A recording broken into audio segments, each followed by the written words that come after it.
Hi, divas. I'm so sorry I'm late. Just kind of a crazy day. Nothing bad. I just kind of the day got behind me. So let me fix my screen while everyone's here. I just figured I should just start since I was already late. That's kind of shining in my eyeball in a way that's not really like driving with my emotional spirit. Oh, perfect. My bra is out. It's great, great. So sorry I missed last week. I technically could have made it, but it literally would have been so bad and incoherent. I was like absolutely delirious. Um, because last week I got stuck in the Midwest and I got home at like 6:30 p.m. on Tuesday. So I was like, yeah, that's a no. So I appreciate your patience, and it actually worked out better because more stuff happened with my house this week and I got to include that here. So it honestly all works out. No point in even being stressed about it. There we go. Boom. That's for next week. Kay Thompson. We're lit. Also, think I found a new bra I'm gonna like. Gonna order it on Amazon, or should I get it from Amazon? Probably not. Don't really want to support a fascist, but apparently fascists control everything, so that's cool. Other thing, I did forget to make a game for you, but I think it'll be okay. We might do trivia instead, which I was thinking about doing anyway. Remember,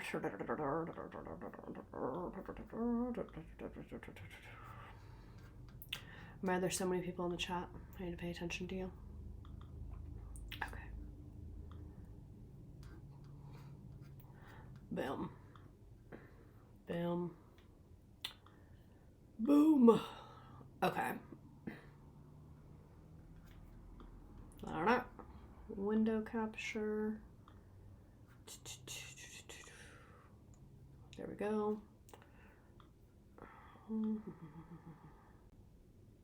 Not that far.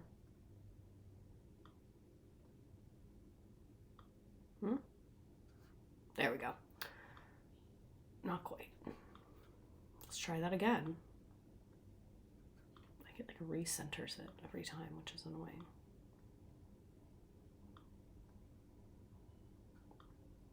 See what I mean? It recenters it. Like, why are you doing that? No one asked for that. Okay. Good enough. Good enough. Good enough. Yes, we are going to do a Look at trivia instead. We'll still do a game at the end. We're going to do a Look at trivia.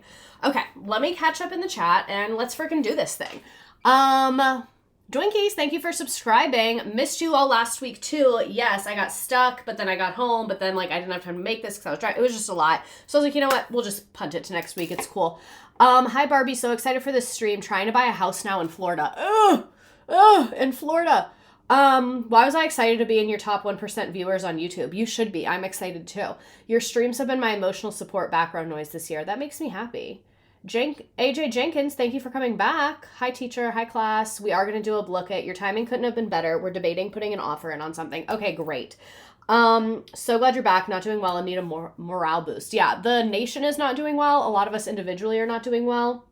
I'm so sick. I'm so happy to have a stream to distract me from my shitty lungs. The worst. Will HOAs be included in this? Yes and no. Not really, because we were like, fucking HOA. We are not buying in an HOA, so we didn't look at anything with HOAs. So that's me including it. I did a whole stream about HOAs and how much I hate HOAs. In the state that I live in, HOAs can actually put a lien on your house and are very predatory. So we did not look at HOAs at all. And we're pretty lucky that the area that we live in and wanted to buy a house in, it's very mixed. It's about 50-50. I actually looked at the numbers. I don't remember what it was, but it was very close to 50-50. Some areas, like everywhere has HOA, and it just kind of is what it is.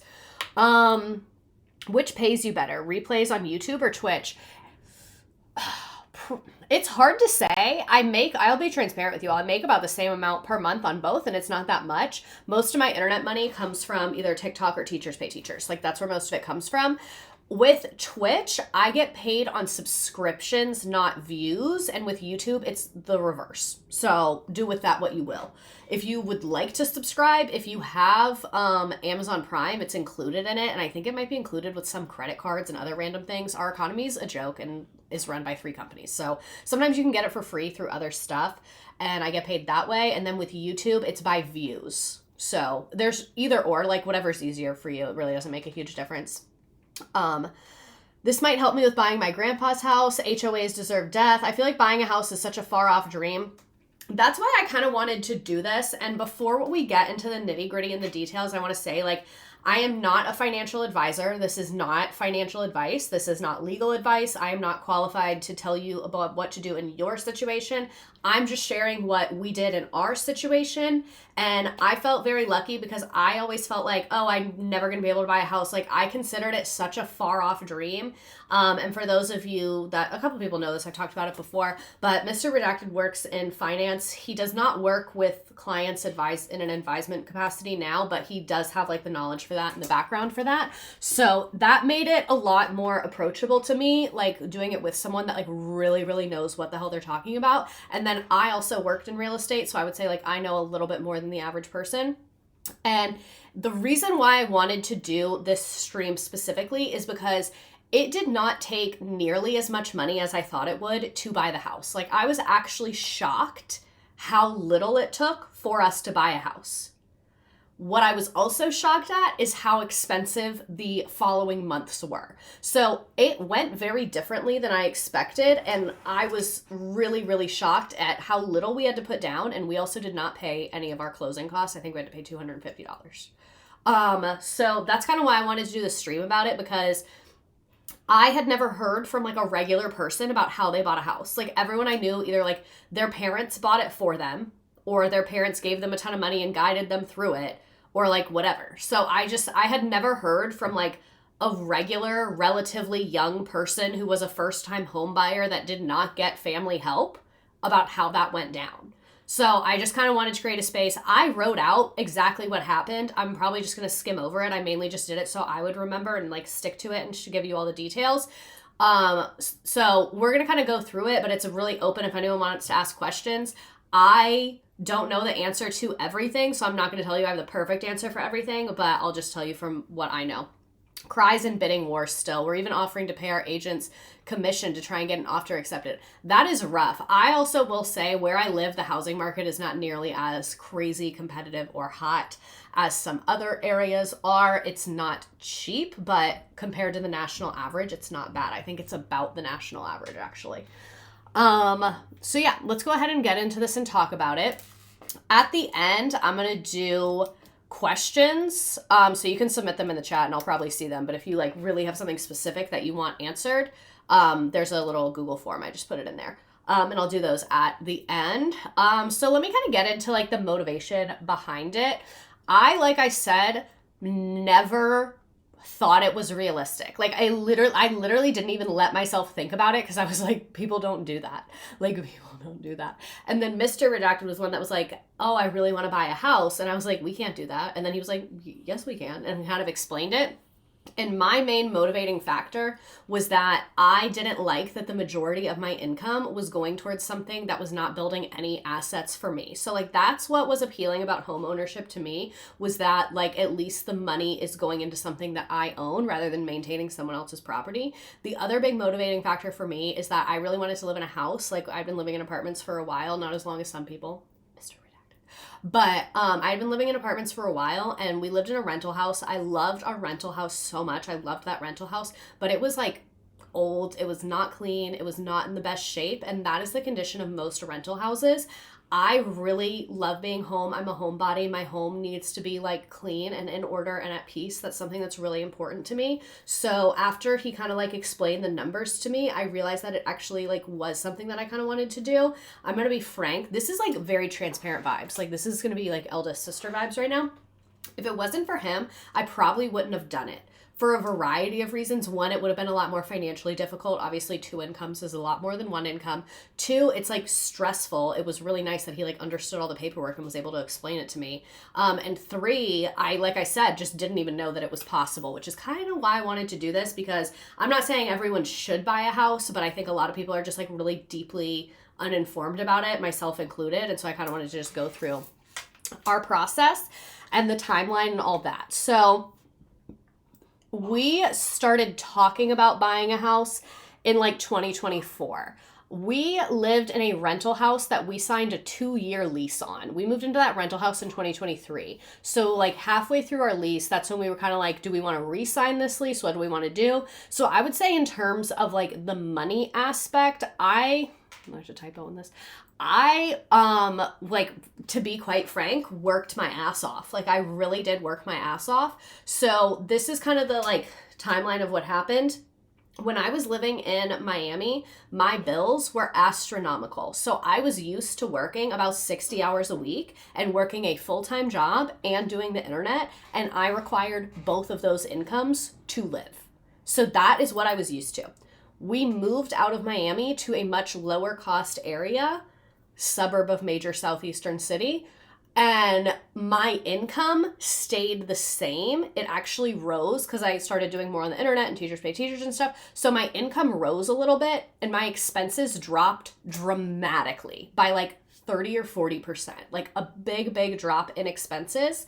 And that's just in housing expenses. Like the grocery store is cheaper. Going out to eat, it's like everything. Just my cost of living went down really dramatically. So I was able to save a lot of money in 1 year. I saved about 30 grand in a year and a half because again, I was working 60 hours a week, essentially getting a salary and a part-time job income and saving the entire part-time job income. So like I joke like this is the house that TikTok bought, but like that's not a joke actually. Like that's why when people are like, oh, the Chinese government, I'm like, look around, like look around. So that is how I came up with the money. I didn't use all that money. That's what I thought we were going to need that much. Nope. Mr. Redacted, I don't want to like get too much into like his money and his job and stuff, but basically his old job did bonuses and like stocks and things. And a lot of those contracts have like stock buyouts that are like years long. So just know that basically he was able to contribute because of money he earned a long time ago. I'll leave it at that. I don't really know the details. But again, it was not as much as I thought it was going to be. You guys are being really silent. Like no one's chatting. Are you here? Like I'm kind of worried about you. Or are you just like sat and paying attention? So that's how we kind of got to the spot of like, oh, I think we should start looking at buying a house. It would just be good for us like financially, get an asset. Cause like literally I have nothing. Like I have nothing. Paying attention. Okay, that's what I thought. Cause I didn't get like, it said I was still live and nothing had dropped, but it was a little silent. So y'all are always locked in on the personal stuff. You guys, no, and don't think I'm yelling at you. I just wanted to make sure you could hear me. You guys are locked in on the personal stuff. You're just like my class for real, where like you just want to know the personal stuff. So that's how we kind of decided to buy a house. Our rental house was kind of crappy. Apartments were super expensive. There was not anything that was super nice. We felt like the market was kind of cooling down because in like 2022, 2023, it was just crazy as fuck and the bidding wars were crazy. It was like very intimidating. So we started looking at houses the first week of 2025 and we decided our budget was about $300,000. The reason we decided on a budget of $300,000, that is on the lower end for our area. I think average in our area is high 300s. I just honestly didn't want to spend that much money on a house. Like it just felt dumb. And most of what we were looking at was older places. One thing that was really important to us is I was like, if we're buying a house, I don't want to be able to be like this close to my neighbors. And a lot of the new houses are on very, very tiny pieces of land. In the area that we live in, the old houses, most of them have a 1/4 acre, which is pretty big to be like in a neighborhood near a city. So that's why we were like, we want an old house. So we lowered our budget knowing that an old house is going to come with more problems. But the new houses, they were all millennial gray. They all had no yard. I just like didn't fuck with them if we're being honest. So the other thing we said is we knew our expenses were going to go up. So we wanted to have a little bit of an upgrade. Like I didn't want to like spend all this money and then my day-to-day life be shittier. So our old rental house didn't have that many like nice amenities. We didn't have a garage. We didn't have big closets. We didn't have double sinks. Just overall, it wasn't that nice. So one thing we said is we wanted the new house to have like something that was better. It didn't have to be everything, but I was like, I either want a garage or a super nice bathroom or nice, we wanted something that was going to make it feel like an upgrade and feel better. And I also will say, when we left Miami, I wanted to leave Miami because I was drowning career-wise and financially. I like teaching in Miami paid so bad. I clearly burned many bridges there. My real estate career, was so unhappy. I was so pulled thin financially that I was just like, I have to get out of here. He was more on the side that he was like, I'm never gonna be able to buy a home here. And that was a bigger priority to him than it was me at the time. And then, like I said, later I kind of came around. So we both decided if we're paying $300K or over, it needs to be a massive upgrade from our current rental. That's just kind of how I felt about it mainly. And most of the houses we were looking at were fixer-uppers. So we're like, we're going to need some cash on hand. Anyway, didn't realize you guys moved together. Yeah, so that's what it was is we started dating in 2021. And then in like 2023, we decided to move in together. And then when we decided to move in together, Mr. Redacted works remote. And I was at that real estate job that I was really unhappy with. So he was like, why do we live here? Like, we're both being stretched really thin financially. I can work anywhere. You're not super happy in your job. Like, that's kind of how that came together. So instead of moving in together, like into one of our apartments, we just moved and got a place together, which honestly, I recommend. If you're in a relationship and you're moving in together, this isn't always the case. It's not always within your control. Housing is hard. But if you can get a fresh place together, I think that's much easier than one person coming into another person's space. You know what I mean? Because it's like, why would a man be here? And also, like, I don't care if this is not a good thing to say. I don't want to live in an apartment with a man. Like, I like having personal space. I like having like my big office. Like, I like having like this closet is completely full. That closet's completely like the thought of being in a studio apartment with another human being. I just kind of can't.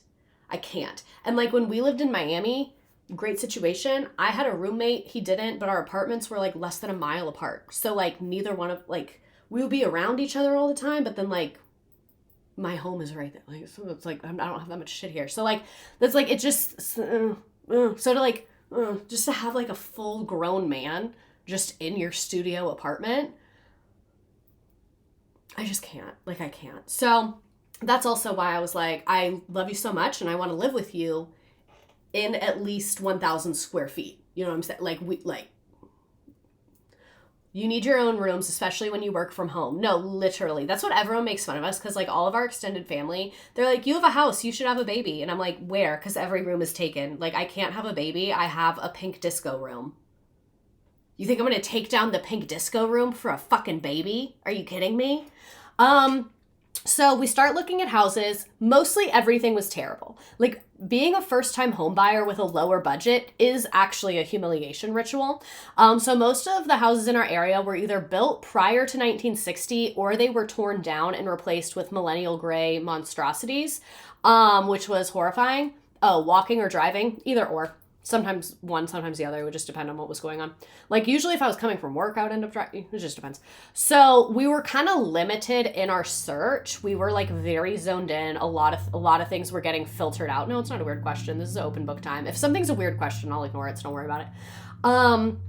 I really wanted to stay in the zip code where we were renting. I really liked our neighborhood. It's only 15 minutes from my school where I work. It's within 30 minutes to other school districts. It's not far from a bigger city. So I was like, I felt like that specific neighborhood was very good and like versatile. Like, there were lots of career opportunities around. It was closer to like clubs and restaurants and stuff like that, but it wasn't too close. I really loved that zip code. So at first we were only looking there. And Mr. Redacted didn't love that because obviously he works from home. So he was like, let's look other places. And we did look a couple other places and I was like, I don't like this.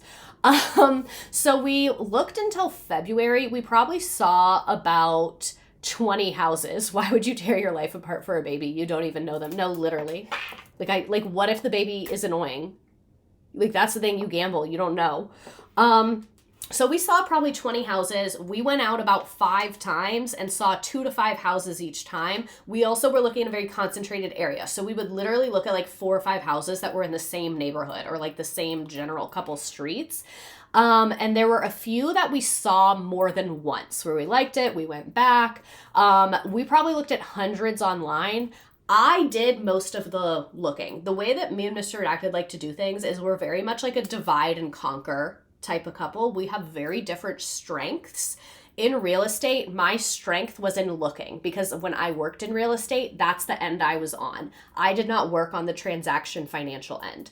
Because he has worked on the financial transaction end, I kind of handled the beginning and he kind of handled the end, just because that's what both of our strengths are and we know more about. Yes, we did have a real estate agent. So we went out about 5 times. We saw like a couple houses every time. We did get a pre-approval before we started looking. Most real estate agents will make you do that. Ours did. She connected us with a guy to do it. I'll tell you more about her. It comes up a little bit later. A pre-approval doesn't mean that much. It's basically just you proving to your real estate agent that you are not a scammer, so that they can take you to look at houses and they know that it's not a massive waste of their time. So there was one house, I'm going to call it the morning house, because that's kind of the like street. I don't have to explain myself. So I'm going to call it the morning house. We loved the layout of that house. To this day, I love the layout of that house. I love that neighborhood. We saw that house 5 times. It was awesome, but it was just in bad shape. And it was owned by a rental company that was operated out of state and was operated by a separate company that was a rental agency that had a horrible reputation, that has a ton of active lawsuits for like mold in people's houses and things like that. So I was like, I don't really want to buy a house from these negligent ass people. Like, these people are clearly so negligent with this house. Like, I don't want to get that. And then it also just like little dumb things. Do you need a real estate agent to buy a house? Yes and no. And it also really depends on the area that you live. If you are a buyer, the real estate agent is harming you less than if you're a seller. They're taking less out of your pocket. And yes, the pre-approval is a specific amount. I have like a later thing about finances about the pre-approval. So we saw this house. We really liked it. We just felt like it was in bad shape. The owners were really negligent. And this is such a specific thing to be stupid, but the oven was so fucking small. And where it was, you couldn't put in a bigger one without like cutting into the cabinets or moving a wall. And I was just like, I don't want to buy a whole ass house and get this little fuck ass oven. And the kitchen needed to be remodeled bad. Like, the appliances were from the 80s, but that house was really cool. It had a laundry chute, which I thought was awesome. And my aunt is a landlord. So sorry. I will say though, she's like somehow the most ethical landlord I've ever seen, because she's like super woke. But still a landlord. She has a real job too. So she is a landlord. So I brought her because that was super helpful, because she owns the house that she lives in. And then she owns her old house that she rents out to a family. So she was super helpful, and she was pointing out things that I didn't know to look for. So one of the things that she was pointing out in every house was like looking at how the grading is. So this is one thing I learned. Water is the enemy of the house. So she was like, if you like a house, go drive past it when it's raining. And that's what happened at Morning House. Me and her went there when it was raining, and there was tons of water pooling outside of the house, and she was like, that is getting under that house. So things like that, I had her come just because she's owned 2 houses for 25 plus years. So like she just knows more shit. So that was super cool. That house wasn't the vibe, but whatever. So we keep looking, and we find a place that we really, really like. And I loved it. It was super cheap. It was only $265,000. It was really small. It was smaller than our old rental house. It did not have much of a yard. It did not have a garage. It was just very small, but I loved it because it was mid-century modern. Like, I fucking love mid-century modern. One thing about me is I fucking love mid-century modern so much. So that's why I loved that house. But Mr. Redacted was like, because he's really into gardening, and I like that he grows our food because it tastes way better. So we didn't get that one. I'm just kind of going through the houses we didn't get and why. Are houses on hills better for not pooling as long as you aren't at the bottom of the hill? Yes, and the house that we bought is at the top of a hill, which I really, really like. So then we found another place that I was obsessed with. When I tell you guys, I was fucking gagged over this house. I was so deeply obsessed with this house. It was so old. It was so ugly. And it was so weird. It was $280,000, but it had 4 fucking structures. 4. It was a house, 3 bed, 2 bath. Pretty much everything we looked at was either 3 or 4 bed, 2 to 3 bath. That's pretty much everything we looked at. And everything we looked at was like 1,500 to 2,500 square feet. That was our vibe. I was so obsessed with this. So it had the 3 bed, 2 bathroom house. It had a 2-car detached garage. That garage at the back of it had a 200 square foot like office space. It didn't have a bathroom, but it was like inside and windows and all that stuff. It also had another weird empty warehouse garage that you could definitely fit 3 cars in, but it was like the floor was grass. It was weird. It was like a barn kind of, but it looked like a garage. And then it had a glass greenhouse that looked like it was attached to the house. The roof was attached to the house, but you couldn't get inside of it from the house. You have to exit the house to get inside of it. It was so weird. I fucking loved this house. I was literally ready to buy it. I was like, take my money. I fucking loved it. I thought it was so weird. I wanted to turn that garage thing into like a misredacted recording studio. I was like, I could start like a homeschool commune in this other weird garage. Like, I just felt like it had so much potential.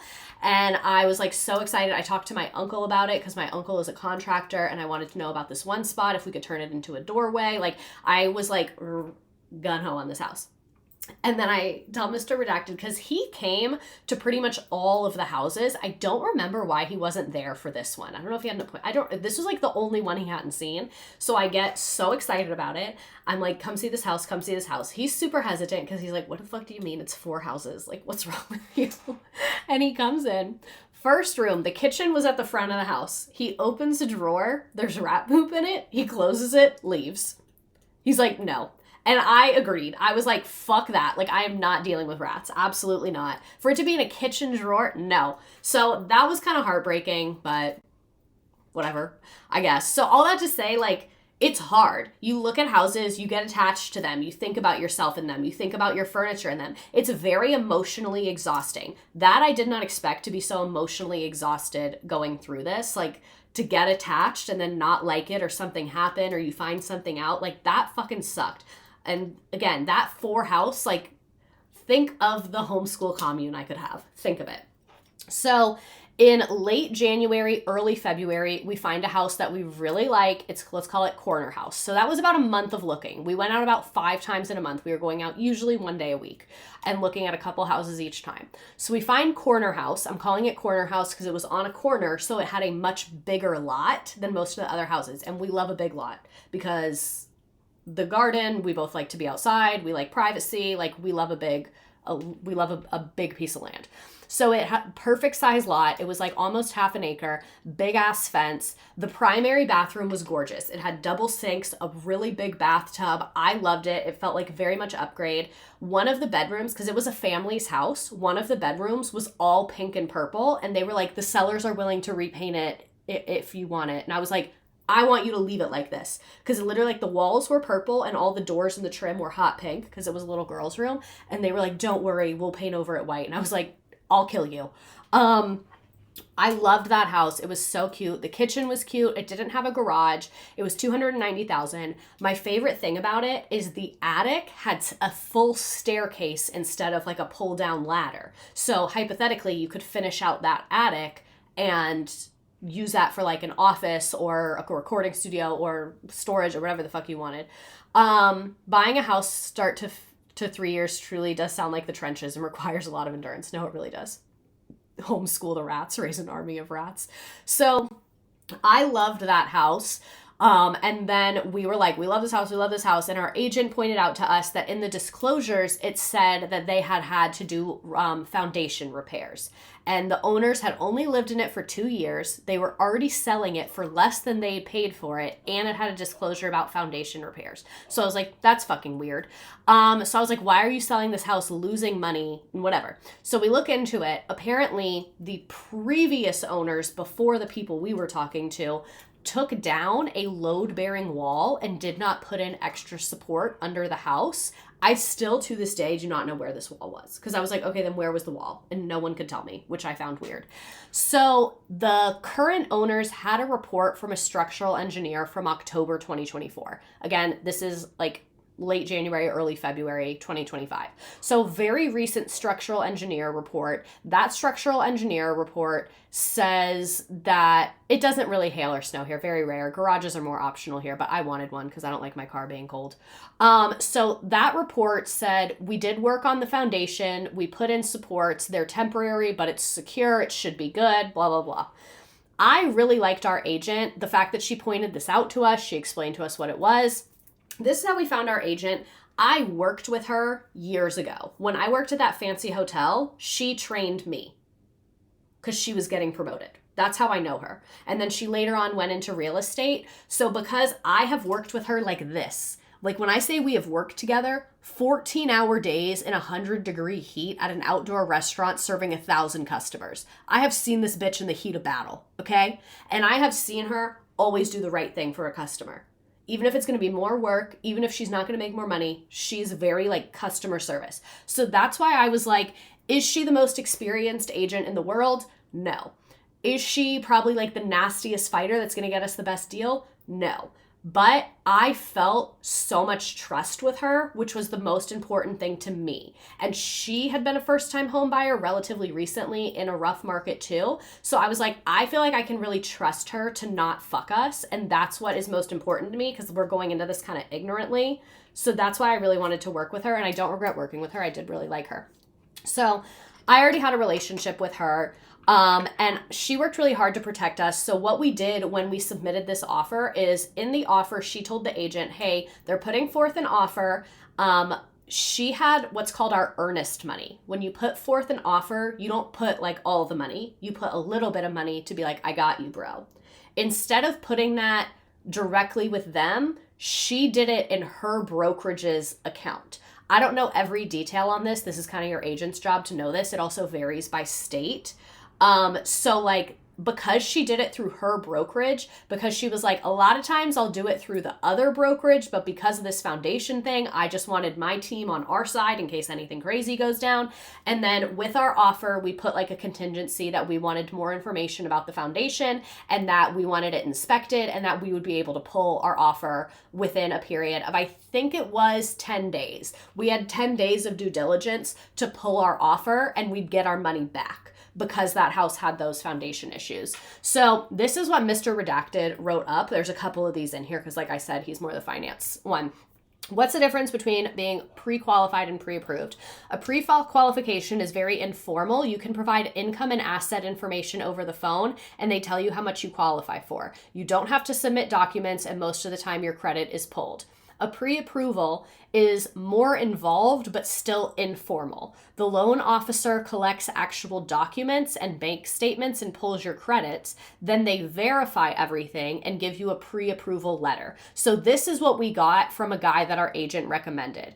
It's important to note that the underwriting has not reviewed the docs yet, and they're the only ones who can approve a loan. So basically what that means is they write you a letter saying, we estimate that we're going to approve you for this much money. That's why the agent is like, okay, they're legit. I'll show them the house. But it is not set in stone because underwriting is where they get into all the nitty gritty details. So maybe when they underwrite, they see that maybe you didn't pay off a credit card. You just bought a new car. They can change that later. A pre-approval is just like a hint, not like a forever set in stone thing. My agent was my old landlord and she was the sweetest lady. I feel like we could trust her with anything and she doesn't see us as a number. That's really how I felt about our agent, which was really, really important to me. So for our pre-approval, we did it through a guy that our agent knew just to get the paperwork. They approved us for $550,000, which is absolutely insane. We cannot afford it at all. So putting in an offer is serious and some amount of money exchange. Is that always how it works? I always thought this is just what they're willing to pay if they accepted in the purchase is the amount that said. Yes and no. So when you put in an offer, you're serious. And if they say no, you don't have to put in any money. But once they accept the offer, that's where you put the money in to like get the ball rolling, if that makes sense. They will pre-approve you for a number that will ruin your life. No, literally, the fact that they approved us for a mortgage that big, that would be so much money. That would be the majority of our income every single month. Like, that is fucking insane that they approved us for $550,000. And the earnest money is basically proof that you're serious as fuck so that they take the house off the market and stop showing it to other potential buyers. But you can still pull out because you have those contingencies and you have a due diligence period. So we made an offer, it got accepted, and we put our earnest money down on Corner House. I don't remember the exact details of this, but like I said, we did it with our agent's brokerage, so it was more protected, and it was $3,000. I don't remember how that number happened, but that's how much it was. It was $3,000. So now we're in due diligence. So step one was to get this house inspected. Because we only had 10 days, I was like, I want that inspector here right fucking now. So our agent found us an inspector who could get there super, super, super quick. So the inspector was nice and he was professional, but I felt like he was very disgenuine. I felt like he was way too optimistic and was very much sugarcoating everything he was saying to us. He also was like, come at the end of the inspection. Don't come at the beginning, come at the end, which I thought was a little weird, but our agent was like, no, that's normal. And I was like, is it? I just felt like he was too chummy with our agent. I felt like she didn't like, it seemed like he was like, yeah. And she was like, that's the vibe that I was getting. They definitely knew each other. She recommended him. I'm not shocked at this. And this is what made me be like, I don't fuck with you. Is he said, yeah, some inspectors will harp on every little detail, so a lot of agents like to call me instead. And I was like, I want an inspector that's going to harp on every single little motherfucking detail. So that was a really big red flag to me that he said that, but he was really nice. He was professional and whatever. Is the earnest money like part of the down payment? Yes, it goes towards all of that stuff. Essentially, yes. So, and again, this also kind of depends on the type of loan you get and how you're buying and things like that. So if that's not the perfect answer for you, I'm sorry, but yes. Yeah, exactly. Like, give me the tea, Mr. Inspector. Let me actually look up the definition of earnest money. Earnest money definition. A good faith deposit, typically 1 to 5% of the purchase price. It's held in escrow. And it is applied to either the down payment or the closing cost. So that's the final answer. It kind of depends, like I said. But yes, it's not just like a fuck you fee. When you buy a house, there's a lot of fuck you fees where they're just like, fuck you, give me $1,000. Your earnest money is not that.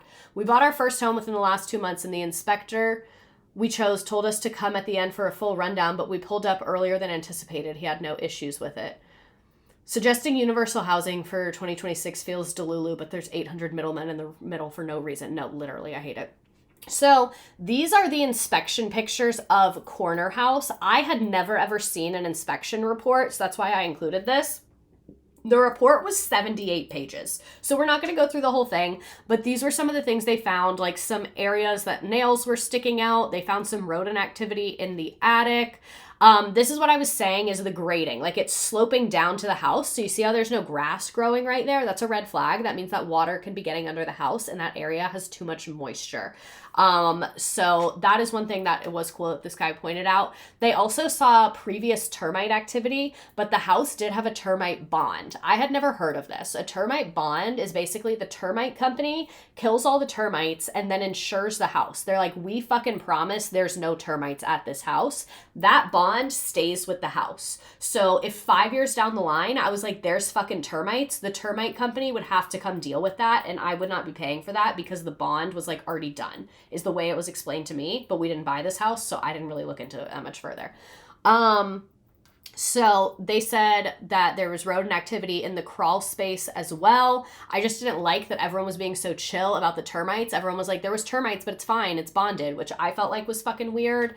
This is what this guy sent. There's one area that I would have a contractor come out and assess for repairs of the structure by the crawl space entrance. And he took these kind of blurry pictures of it. And then he was like jumping on the floor in the primary bedroom. And he was like, this is where it is, but it feels stable. Do you feel how stable that is? And I was like, what do you mean? And like, I just didn't like that. And so Mr. Redacted, that inspector, and our agent were like, I don't think we need to get a structural engineer report. They have one that's less than 6 months old. But the one that they had just said that there were temporary supports and the house was stable. What does temporary mean? Does temporary mean a year? Does it mean 5 years? Does it mean 8 years? What is that? And so what I did is I called my friend's dad. He works in the home building industry. And I was like, hey, can you just go over this structural report with me and like explain it to me and like just give me your honest opinion as someone who is not going to make any money on this? Because that's the thing, is like everyone in the process, they're making money off of it. So they're like not really advocating for you, even low-key your agent, even though I really liked ours. So he went over it with me. He's like an old Southern guy. So he was like, oh, I actually know the guy that did this report. He basically told me that house is going to be fine for 5 years, but it's not forever fine. He said it'll probably be fine for 5 to 10 years. He basically said the report was legit. I could trust what was in the report, but he also said this is not a report that has tons of pictures. He was like, have you gone under the house? He kind of gave me a wake-up call, because when he asked if I went under the house, I was like, damn, I'm spending so much money on this, and like if I'm going to be responsible enough to own a home, I need to be confident enough to go under that fucking house because I own it. And that's when I was like, no, I haven't been under the house. He was like, I think you should check it out more under there. So after talking to him, even though he said the report was super legit, I was still just kind of like, I don't know about that. I just didn't love that. So I decided I was going to get a full structural report from an engineer, which was very expensive because not only do you have to pay an engineer to come out for it, I had to pay a $400 fee to get the report within 24 hours because that due diligence period was ending. So I went to that house pretty much every single day for a week during that due diligence period. Thankfully, we were on a break from school that week. So I went out there, I had a structural engineer come out and do a full report. I had 2 different foundation specialists come out and give quotes because I was like, I need to know what the fuck we're getting into. Let me catch up with the chat a little bit. Do you have a list of expected fuck you fees? So someone answered this very well. When you get pre-approved, they give you a loan estimate and it'll show cash to close and outline all the cost. Yes. So that's your cash to close. There's like a lawyer fee, a title fee. It really depends on your loan and your situation and the cost, but they will break that all down for you and have your agent do it beforehand as well. And homeowners insurance, yeah, $1,500 to $3,000. I pay mine with my mortgage. I do that with my property taxes as well. They go into an escrow, so it's one bill per month. Some people prefer to pay their homeowners insurance and taxes once a year. We do ours all in one payment. How long was the due diligence period? I believe it was 10 days. It was either 7 or 10. I think it was 10.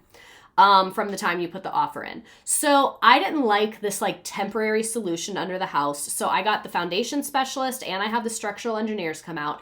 And because everyone was against it, I have this problem where as soon as I feel any rejection, I like put up a huge wall and I don't want anyone to talk to me and I don't want anyone to help me and I just want to be by myself. So as soon as I feel like someone is questioning me or not believing me or not taking me seriously, I like... which is something I am working on, but in this situation, it was low-key good because when the agent and Mr. Redacted and the inspector were like, no, you don't need it, I just felt like no one was listening to me, and I really had like a strong intuition that something was wrong. Like, I just felt like this house was too good to be true. Like, one thing that I firmly believe is that if something is too good to be if something seems too good to be true, it probably is, and that is the feeling I got about this house. I just felt like something was wrong, and I felt like my intuition was just like, do not buy this house, you need more information. So it was $1,000 to get all those people out there. I was like, I'm paying for it, I'm doing it, don't talk to these people, they have my number. When everyone else was at work, I went by myself to the house. The agent wasn't there. I was all by my little self in my big pink jacket underneath the house with the guy because he was like, I'm gonna go under the house, and I said, I'm coming with you, and he goes, most people don't do that, and I said, well, I am. And boy, am I fucking glad I did that. The foundation specialist, one quote was $12,000, one was $45,000. They were 2 different solutions. One was another temporary one. One was a full rip out the entire floor from the house and redo the entire foundation. So like literally the house would have no floor. They were going to take out the floor of the entire house and redo the foundation. And it was not scary, it was dirty. I would say it was like spooky and icky, not scary. But that guy had his headlamp on and like that's literally his job. So like I felt fine. And I was just crawling behind him. These are the pictures he took. I saw this IRL, but the pictures are way more clear. Do you see this picture on the middle left? That is a rock sitting on another rock, sitting on a pile of dirt next to a pile of cinder blocks with a 2x4 spare wood underneath the load-bearing spot. And this is what that inspector, the first inspector, did not put this in the report, did not mention it, and did not take any pictures of it. And literally, I was like, no one's allowed to ever call me crazy again. Like, this is why I wanted to do this stream, because like you have to advocate the fuck out of yourself. I easily could have bought this house, easily. And these professionals were going to let you spend your life savings on it. No, literally. Because the fact that these people were selling it at a loss after living in it for 2 years, I was like, no one does that. No one does that if things are going well. And they were like, oh, they had to move for their job, but one person was still living in the house. So I was like, you guys are not doing well financially. Like, something is wrong here. Repeat the problem, please, and thank you, the bricks. The bricks aren't the problem. The problem is that this house is being held up by a hodgepodge of bricks, cinder blocks, rocks, and spare wood. That's the problem. The rock. The fucking rock. Why did the first inspector not mention the rock? When I saw the rock, my jaw was on the floor. My jaw was on the floor. After this, I went into the crawl space of every single house we saw. Dirt would get covered in it. I don't give a fuck. Because at this point, I realized no one's got us but us. No one has got us but us. I was like, inspector, don't got us. Agent, don't got us. Nobody got us. I got to get under that house. Because the way I see it, like, it's our responsibility. We are going to be the owners. We are buying the house. So, like, we need to have the confidence to look at every single square inch of that house. Under it, in the attic, everywhere. Because at the end of the day, once you sign that document and spend that money, like, it's your responsibility. So you should know what's going on. And I'm really glad that we had this experience and we were able to get our money out and not, like, nothing bad happened to us other than the $1,000 that we spent that I did get returned to me once I proved everyone right. Or once I proved everyone wrong and I was right. But anyway, this was like a real big learning experience. And once we started looking underneath other houses, like there would be like buckets catching water coming through mystery things. Like, it's fucking crazy what's under houses. So ultimately we decide not to move forward on that house. It was so heartbreaking to us, like so heartbreaking. And I will say it was like an extra crush because our offer got accepted on Valentine's Day. So it was like, oh my God, we're so romantic and we just got engaged. We're buying a house. And so to have that rug like yanked out from under us sucked. Like, that fucking sucked. Colleen, thanks for subscribing. You're teaching me so much about being assertive. It's really important. And I was like, I had struggled. Like, I don't want to say I struggled with being assertive. I would either be very passive or I'd be very aggressive. And this was a time that I really felt like assertive. And I was like, no, like, I will take off work. I will pay for it. I will go. Like, because I think a lot of women who buy a house with a man are not an active participant in it. Like, I think a lot of times the man is doing all the decision making and leading.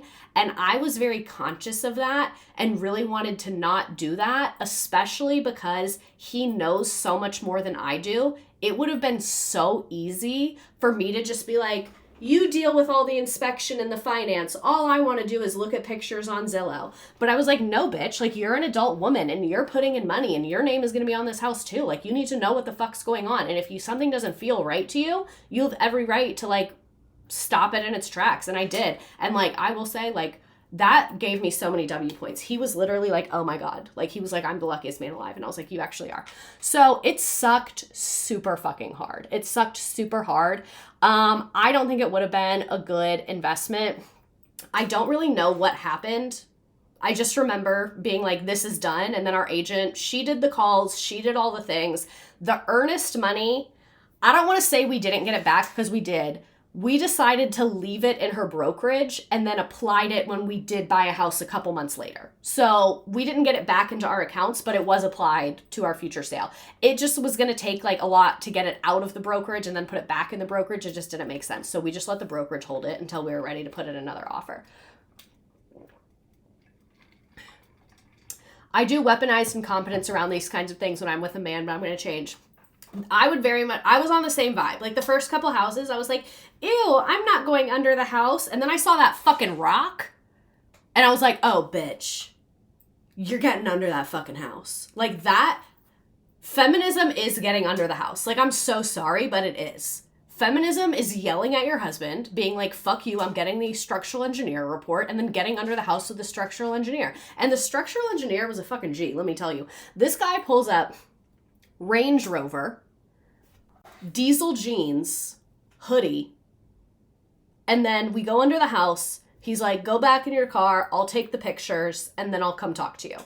So then I'm in the car. He was like a, maybe like Middle Eastern man. He had like a accent, like Eastern European, maybe Middle Eastern, somewhere around that part of the world.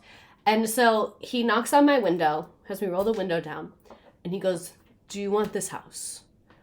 And I was like, I do. And he goes, if you were my daughter, I would tell you it's very stupid to buy this house. And I was like,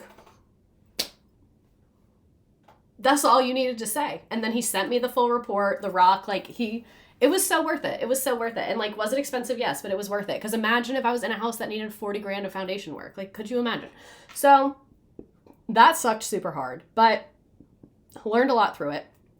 Update on that corner house, because I was curious, so I looked later. Someone bought it. The sellers lost $90,000. And that's not even including the money that they put into the temporary foundation repairs. Who knows? Who knows how much these people lost? They were just like a nice, normal family. I felt so bad for them. New people bought it, investors. They turned the attic into an office. They put it back on the market within 3 months. I am confident that they didn't fix the foundation. This is the gag.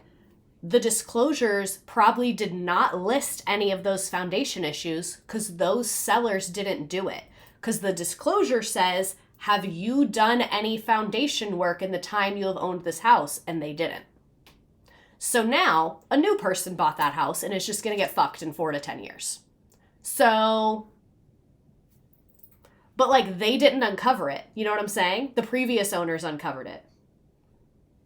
It's because they didn't get under the house. Is there a way to see past the disclosures? Get under the house. That's how you see past the disclosures. So yeah.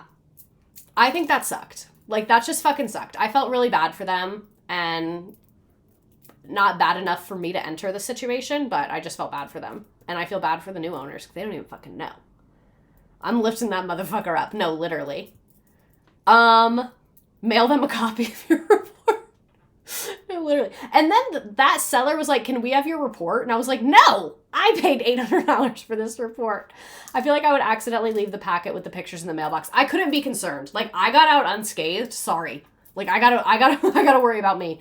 So we felt super defeated at this point. We were over it, and we took a 2-week break because we felt like there was no house that was right for us. Every single house we looked at had tons of problems. Like, we were so sad. Like, we were so fucking sad. Like, we were so sad. I felt this was a horrible time. Like, this was horrible.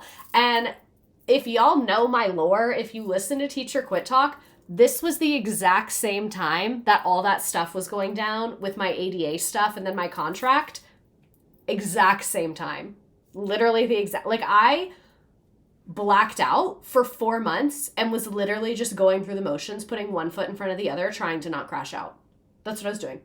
From like January until May of 2025. So it literally, I'm like so survival mode, like so not even funny, disassociated survival mode. So we took like 2 weeks off after this because at this point it had been like a month and a half. We had felt so defeated. Like there was just nothing going well. It felt like. And still delivering riveting streams, #queen shit. I was like, just keep going. Every Tuesday you do this. Like, I was like, don't question anything, just keep going.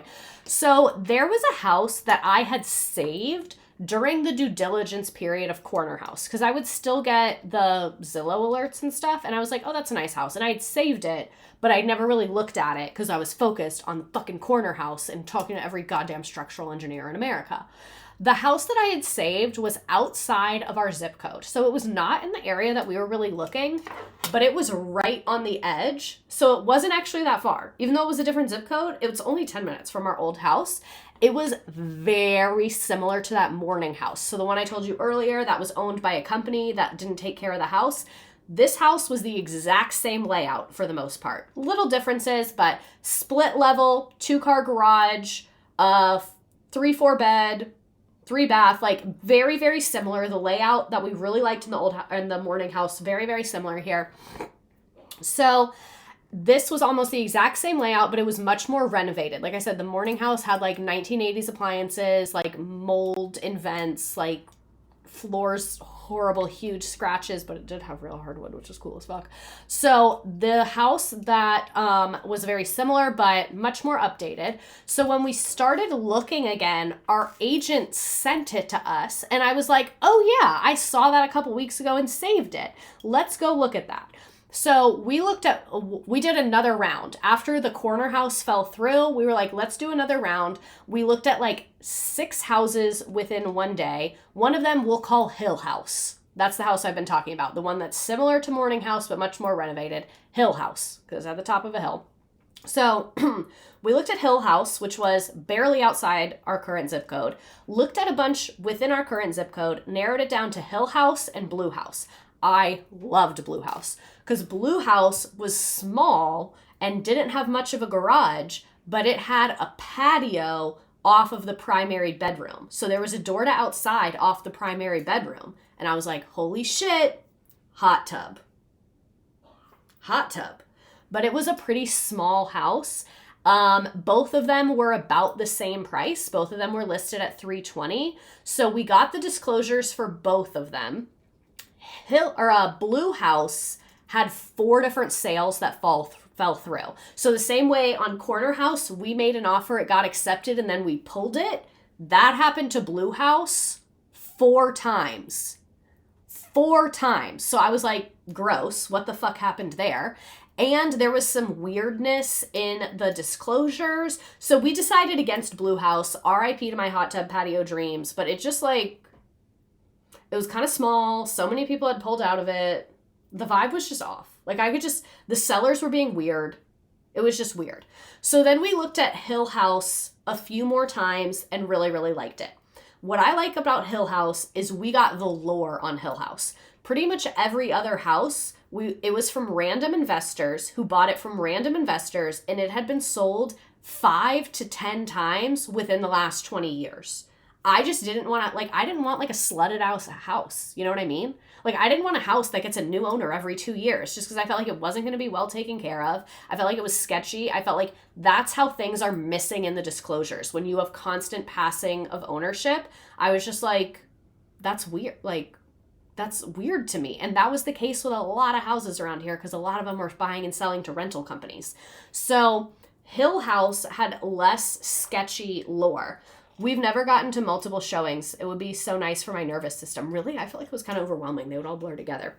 So Hill House had been owned by a man for 40 years. It was built in the 60s. Someone lived there for a while. This guy bought it, lived there for 40 years. He passed away in 2011. Yes, I did look up his obituary online. And who wouldn't? Did he pass away inside this house? Don't believe so. He definitely wasn't murdered here, because I know they have a murder thing they have to tell you. I'm 90% sure that he passed away in a hospital and a nursing home. That's the vibe that I got, because it said he had been fighting sickness for a while. So I didn't get died in the house vibes. And honestly, natural causes, whatever. It's an old house. So he had passed away. The house had been owned by his family for 10 years and kind of neglected, so it wasn't in great shape because no one had been living in it, and this older man had lived in it, so it wasn't really updated. How did I know it was not in good shape? I had our agent pull old listing photos. When you go on Zillow, you are probably only seeing current listing photos. Your agent has access to the MLS. The MLS has much more information. They can see old listing photos of previous times. So our agent pulled the old listing photos, and the house was just a mess. Like, it just looked like an old person had lived in it, and it just hadn't been great maintained. The listing photos go back as far as like internet listings, so like 10, maybe 15 years. It just depends. Same, and whenever something goes wrong, we blame the ghost of the previous owner, literally. So our agent shows us these pictures. Carpet was really fucked up, lots of scuffs on the walls, the appliances were super old, all of that. But when we were looking at the house, the floors were new, all the walls were white, and the appliances were brand new. So basically what happened is an investor bought that house in 2024 from the family. So the house had been sitting vacant, but had ownership, had power, had water, had someone checking on it. It just wasn't being greatly maintained for 15 years. An investor bought it and gave it the investor special. They gave it the investor special. So like I said, all the walls painted white, fake plain wood in the entire house. They got like new-ish appliances. It's like the scratch and dent. So like you get them at a discount and they're like a little bit fucked up, and they are still fucked up. So I felt like, so not like 60s. That's how far I would need to go back. My family is the only family that ever lived in this house. Oh yeah, they probably don't have that. I wouldn't think, but maybe. So even though it was like the investor special, I felt like the investor special was all the cosmetic things. You know what I'm saying? Like, they did knock down one wall, but it was not load bearing. I had that checked. And like, they put all new windows in the house. That's expensive as fuck. And it wasn't like they put on an addition or we're doing electrical or we're doing plumbing. Like, the plumbing and the electrical and all that was still OG to the house. All the investor did was cleaned it and like made it decent enough looking that people would want to buy it. So I was like, I'm more okay with that. Because before we were only looking at fixer-uppers. I was like, I do not want a flip house. I do not want an investor house. But this one felt slightly different to me. It was also a very small company that was very new. So this one was all white and fake wood. I prefer real wood, but we're not rich. So then we got a new inspector, and we did make an offer on this house. It was accepted. I can't remember. I think they listed it for $325 and we offered $320. I think I get into that later. But anyway, we got a new inspector. We found him ourselves online. I loved this man. He did not play at all. I'm going to use him again if we ever sell this house or move or whatever. So green flag, he was like, come to the inspection. He said, I will be there at this time. I want you to do the entire inspection with me when he found out we were first-time home buyers. He was so sweet. He really treated us like we were his children. Biggest green flag, he was wearing a safety vest that said certified inspector. He had his badge on a lanyard. I was like, this guy does not fucking play about inspecting, I can tell. He found a few red flags, but nothing insane. The other thing I loved about this house, and part of the reason I wanted to buy it, I should have put a picture of this in there, but I'll show it to you. Underneath the house was aqua guarded, if you know what that is. I'll show you a picture just so you can see.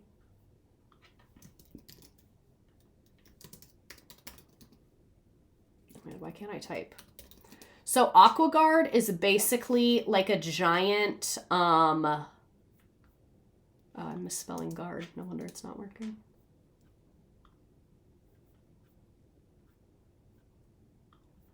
Crawl space. Okay, so here, I'll show you a picture of this. This is what AquaGuard is. One of these pictures is blurry, but it's better, so I'm going to show it to you first. So this is what aqua guarding is. This is a before and after. They basically seal your entire crawl space so that if you have a leak, it does not get to your foundation. I really liked that this house was aqua guarded and had zero foundation issues. That is what made me like this house. So this is not under my house, but this is what under my house looks like. Here's a picture of the completed AquaGuard. This is not my house, but this is how my house looks. So it's expensive to AquaGuard a house. It can be anywhere from $10,000 to like $50,000, depending on what's going on. Because if you have problems, they fix the problems before they AquaGuard it. So that is what made me like this house, is I was like, even though it has the investor special, even though it was neglected for some time, the fact that under the house is aqua guarded, I really, really like. The roof was also in good shape.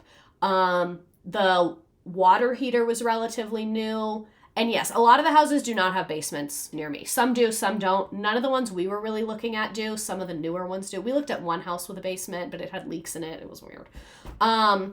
So yeah, I loved that underneath the house was aqua guarded. I went under the house. Like when I saw underneath the house, I was like, oh fuck yeah, this is the house for us. So no foundation issues, no major plumbing issues, no major whatever. And after I saw so many houses that had leaks underneath and rotting and mud and rats and buckets and bricks and the rock and all that, seeing a house with a perfect foundation underneath, I was like, where do I sign? Where do I sign? So there was a little bit wrong with it. The inspector pointed out that the washer dryer hookup was rusted out. So one of the things I didn't love about this house is that, and spoiler, it's the one we ended up buying, This is one of the only ones we looked at that didn't have a laundry room. It was in the garage, which I was kind of like, but Mr. Redacted does most of our laundry and he didn't care, so whatever. So the inspector pointed out that the washer dryer hookup was rusted out. He could not get the dishwasher to start, and there was no attic fan. So there's a space for an attic fan, but there was no attic fan. So we submitted like, hey, this is our offer. You need to fix X, Y, and Z. We had amendments about that. Again, lots of the investor special on little things. So like the fake wood is cracked in one spot. A couple of the vents were damaged. Some of the tile didn't have any grout in it. Like little things like that. But the big expensive things were just exactly like on point that I was like willing to overlook it. So the house was $325,000. So like everyone else on the planet, we were over budget. Ha ha ha. But again, our budget was $300,000 looking at fixer-uppers. This house, I laugh looking back on this. I was like, we're not gonna have to spend as much money to move in because everything's already done and it's already new. And it has a garage and it's 4 bedrooms instead of 3. And it's 3 bathrooms instead of 2. So we're like, kind of okay. So, in hindsight, I wish we had been more aggressive and offered lower because our agent and me were like, no, let's offer because what we offered was $320 and they had to cover all the closing cost. Closing cost is all those fuck you fees like we mentioned. So we were like, because it's over budget, if they cover closing cost, then we have to have less cash to close and that'll be good for us. I wish we had offered $310. This is in late February, early March of 2025. That's when the market was starting to cool down. It was earlier though. So I wish we had been more aggressive. I think if we had gone with a more experienced agent, maybe they would have been more aggressive. But again, trust was the most important thing to me. At the end of the day, like you're going to make mistakes. Like it's your first time buying a house. You're going to make mistakes and things happen. So it wasn't the worst mistake in the world to make, but whatever. So we offer $320 with saying they need to cover all the closing cost, and that was accepted. And we had these amendments about these things that the inspector found. So what kind of mortgage do we have? We have a conventional 30-year fixed with PMI at 6.5%. Let me Google what PMI is. I know, but I want to make sure I explain it right. I wanted to get a 15-year mortgage because my parents raised me on Dave Ramsey. And we ended up not doing that just because Mr. Redacted explained it in a way that made a lot of sense to me. Is he was like, you can always refinance to that later. And he was like, you want to keep your cash with you. Because he was like, when your cash is with you, that's how you have the power to do things. And yes, we can refinance for a lower interest rate. So PMI is private mortgage insurance. That means that we had a down payment of less than 20%. So that is extra that you are paying on your mortgage because you did not have a 20% down payment. That's what that means. A lot of people think you have to have a 25% or a 20% down payment. You do not. I think ours was 5%, but you do have to pay PMI. So your mortgage is going to be a little more because they're like, you're poor. Oh, so keeping cash with you is like, basically the idea of being house poor. So being house poor is when like all your money goes to your house. Like all of it. So then you have no money. So like if something breaks, all your money's going towards your mortgage so you don't fix it. So that's why he convinced me to go with the 30-year instead of the 15 because he was like, if we are making more money or we have the money, like basically if you have a 30-year mortgage, there's nothing stopping you from paying it off early. If you have extra money, you can pay extra towards it, and that's fine. But if you do a 15-year mortgage and your mortgage is really high and you don't have that money, you're kind of fucked. So when you don't have a ton of cash flow every single month, sometimes it's better to do the 30-year because when you have it, you can always pay more towards it. But if you don't have it, you don't have as much of an obligation and you can always refinance later. No, I'm not staying in this house for 30 years. I've heard of something good about buying a house and for the first year or two, your payment is lower than afterwards goes to normal. Yes, that is if you do a balloon payment. I'm not doing that. But yes, some people that does happen. You pay PMI, so you have some flexibility in your payment. I pay an extra 10% with my payment each month. It'll save like 8 or 9 years off the end. So what I'm planning on doing is like, this has been our first year, so we've just been paying our mortgage. We're at the end of the year going to like look at our finances and see what extra we can throw in there just to get it down some. So why did we pick this kind? They offered 95% financing, so we didn't have to come to closing with that much cash. And that's what I didn't really understand, that I am really grateful that he had the knowledge of just because he's had clients go through this process and he's seen that so many unexpected things can happen after you purchase your home, that he was like, I do not want us to use all of our money at the closing table. He was like, we should leave closing and still have a fair amount of cash on hand, because now we have something that like we own and is going to take a lot of money to maintain. And that made a lot of sense to me. So also I wrote, Mr. Redacted works for a bank. So a lot of people are like, how did you pick a lender? We shopped around to a few different lenders, but we ended up doing it through his employer because they just have some employee perks that were just better for us. Like I wish that was available to more people, but we get treated nice by them. If we want to refinance, it's not nearly as expensive, because a lot of times if you refinance, you have to reclose and there's a lot of fees and things like that. That's not going to be the situation if we do that. So that I'm not going to speak a ton on, one, because I don't really know all of it. But when we looked at all the mortgage options we had, it really just made the most sense. So I wish I had better advice on that, because I know that's the part that's confusing for people, but I was just very lucky to be in the situation that I was in. Our interest rate is fixed at 6.5%. So someone earlier was saying your mortgage can change. Some mortgages, the interest rate can change. We really did not want that. Like as first-time homebuyers, we wanted to know exactly how much we were paying and how much it was going to be each month and all of that. So like that's just what we really wanted to stick with. We put 5% down. Again, I wanted to put 15% down, but after we kind of talked about it, and especially after the fucking corner house and learning what I did with that goddamn rock, I was like, okay, you need to have money on hand. And like I said, I had saved about 30 grand to put towards a house. So the fact that I didn't use the majority of it actually ended up coming in super fucking clutch. Super, super clutch. Highly recommend credit unions. Yes, my parents do their mortgage through a credit union and they are fucking awesome. They have some unique options that the traditional lenders didn't offer, like the lender paid closing costs and stuff. Oh, that's fucking awesome. So this is calculating cash to close. Someone earlier was saying that when you go through this process, this is what they'll give you. So this is cash to close. You can see estimate and then final. Estimate was $24,000. Final, we ended up only needing $13,000 to close because the seller covered $9,750 of closing costs. That's why our offer was higher, was because the seller was going to cover the closing cost. So we had our down payment was $16,250. You can see deposit $3,000. That's our earnest money. So the earnest money that we were going to put towards corner house just got applied to Hill House. And then you can see closing costs. These are some of the fuck you fees. I think there was like $1,000 fee to a lawyer, just some stuff like that. So there was some kind of law that said that the seller couldn't cover all of the closing costs. So we had to cover like $300 of it or something weird like that. How much would you say it costs to get you moved in all together, including the cost of the movers and some other stuff? And I go through more money later. There's not a simple answer to that question because some emergencies happened after we moved in. So I would say if I had to give you a number of like 15, 16, 17 to get in the house, which was much less than I thought. I always thought it took like $100,000 to move into a house. I thought you had to write a check for 20% of the house. Again, if you do a 30-year with 5% down and you can get the seller to cover the closing cost, your cash to close is not going to be nearly as astronomical as you might have been led to believe, which I was really surprised with.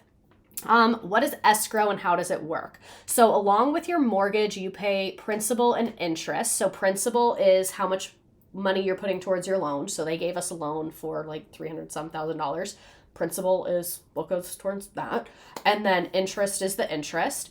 Escrow is an extra amount that goes towards our property taxes and towards our homeowner's insurance. It can also go towards PMI and other fees. The lender, so for us, the big bank, manages that account and makes these payments on your behalf. Because technically, I don't own this house. The bank owns this house. So this bank is like, haha, thank you for your insurance money. We will pay it to the insurance. Same with your property tax. Again, some people, they prefer to do this on their own. As first-time home buyers, we both agreed having it all in one payment would just be easier for us. We may change that in the future, but that's what we're rocking with right now. What was the process for an appraisal? For a lot of people, an appraisal can be extremely, extremely stressful. For us, it was not that bad. An appraisal is basically where the bank goes, how much is this house worth? And if the bank feels like you are not getting a good deal, they will not give you a mortgage. So if you say, I want to buy this house for $300,000, give me a loan of $300,000, the bank can go, we think that house fucking sucks. And that house is only worth $150,000. We think that's a bad investment, so we are not going to help you. Our situation, this was pretty easy because there were a ton of comps in our area that sold for about the same price. An appraisal is hard if you are buying a very unique property because it's not easy for the bank to compare it to other things. But because other houses in this neighborhood that were about the same size sold for about the same price within the last year, our appraisal went super smooth. For some people, this can really, really fuck them. But for us, it was very, very smooth. This kills me because I sent him these questions. What else did we need to do to close? Show up to the closing. These IRL questions are helpful for my brain making sense of everything because I literally sent him a list of questions and he typed up the answers. So our mortgage was $308,000 because again, like we put in our down payment and all that stuff. So the final walkthrough day, the washer hookup looks good. The dishwasher was still fucked up. So our agent put an escrow account thing. She handled it. She was really good about stuff like this. I honestly don't even know what was going on at this point. So over the dishwasher, she put in a thing saying that the seller had to fix the dishwasher or they were going to have to give us, I think it was $2,000 is the number we agreed on. So it was basically a document at our closing that said, if the dishwasher is not fixed within 5 days, the seller, the buyer gets $2,000 and the $2,000 was in an account with the lawyers doing the closing already. So that was cool of her. There was a disagreement over the attic fan. It was so fucking stupid. I hated this. So in our offer, she put all house fans must be correctly installed and working. They interpreted that to mean the little fans, the one in the kitchen and stuff. So they just didn't install the attic fan. But at that point, we had bigger fish to fry. And I was just ready for this to be over. Again, kind of wish I had fought for that attic fan, but it kind of seemed like it was a miscommunication between the two agents. And I was just fucking over it. Side note, their agent was super unresponsive and super unprofessional. Our agent didn't really tell us how bad it was until after, which I was grateful for because she was like, I didn't want to stress you guys out because that's my job, not your job. But she said these people were being really nasty and rude and very short with her. And she felt that they were very scammy and schemy and they were trying to get out of things. So I think they tried to get out of that attic fan thing successfully. And yeah, that fucking sucked. So we closed on the house late March 2024. So all in all, it took us closer to 4 months because it was all of January, all of February, all of March. Oh, that is 3. So about 3 months to find a house and close on it. That is quick for most people. We really lucked out. I think our timing of buying a house was a decent time to buy a house. The market wasn't too crazy. We were also really on top of it. Escrow decisions also depend on your state. Our house in Massachusetts, taxes are 1.5 to 2K every 3 months. We roll it into our mortgage. Yeah, it does vary a lot by state. This is truly giving redacted HGTV. I'm glad. So, what else is here? So, closing from beginning to look to close, we own the house was about 3 months. I felt so weird on closing day. This is something I really wanted to talk about because I haven't seen other people say this. So, I didn't like it. A lot of people are like, I felt so excited. It was the best day of my life. I felt so accomplished. I felt fucking scared and weird, and I didn't like it. I did not have fun that day. It felt fake. It didn't feel like an accomplishment to me. It felt like I was at a principal's office because, I think it would have felt fun if it was, at the house or something and it was move that bus. But, I was in a lawyer's office signing hundreds of pages of paperwork that I didn't really understand, sitting across from these weird scammy sellers. The vibe was just off. I didn't like it. So if you are buying a house and you feel like the vibe is fucking weird on closing day, don't panic. People don't talk about it. They act like it's so fun. It was not fun. It's not fun. We sat at a lawyer's office for 4.5 hours signing paperwork. It wasn't fun. So I felt super, super weird that day. Closing day is overwhelming. I cried. It took a few weeks for our house to not feel like a hotel. So I was kind of in sim mode. I also always feel weird. Like birthdays, graduations, I feel very awkward and like dead, like unemotional. Like I have no emotional response. I'm like, okay. Which is weird because normally I'm a very emotional person, but whenever it comes to stuff like that, I'm just like, okay. Like on graduation, I was like, woo. Ooh. Let me turn my computer on Do Not Disturb. Yeah, disassociation vibes. Like I sometimes I just get like emotionally overwhelmed and I'm like, okay. But then at like the dumbest things, I get so excited. So that was my experience. My closing kept getting delayed from 8 a.m. until finally at 6 p.m. And then I found out my rate expired that night. So thank God it closed. Yeah, it can be really stressful. And your rate can expire and then you have to redo the whole thing, which fucking sucks. So I was kind of in sim mode. I was at the lawyer's office. I just felt fucking weird. And then like we did it all and then we went back to our rental house. Like it's not like you move in that day like a movie. Like I was just like, oh, all right. All right. Cool.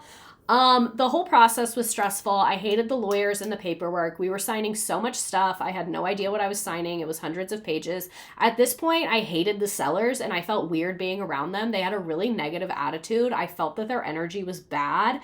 Honestly, if they had lived in the house, I wouldn't have bought it. I'm like really an energy person and I did not like these people's energy at all. It was a married couple and then like 3 other random people. I don't know why all 5 of them were there, but apparently they have this company together.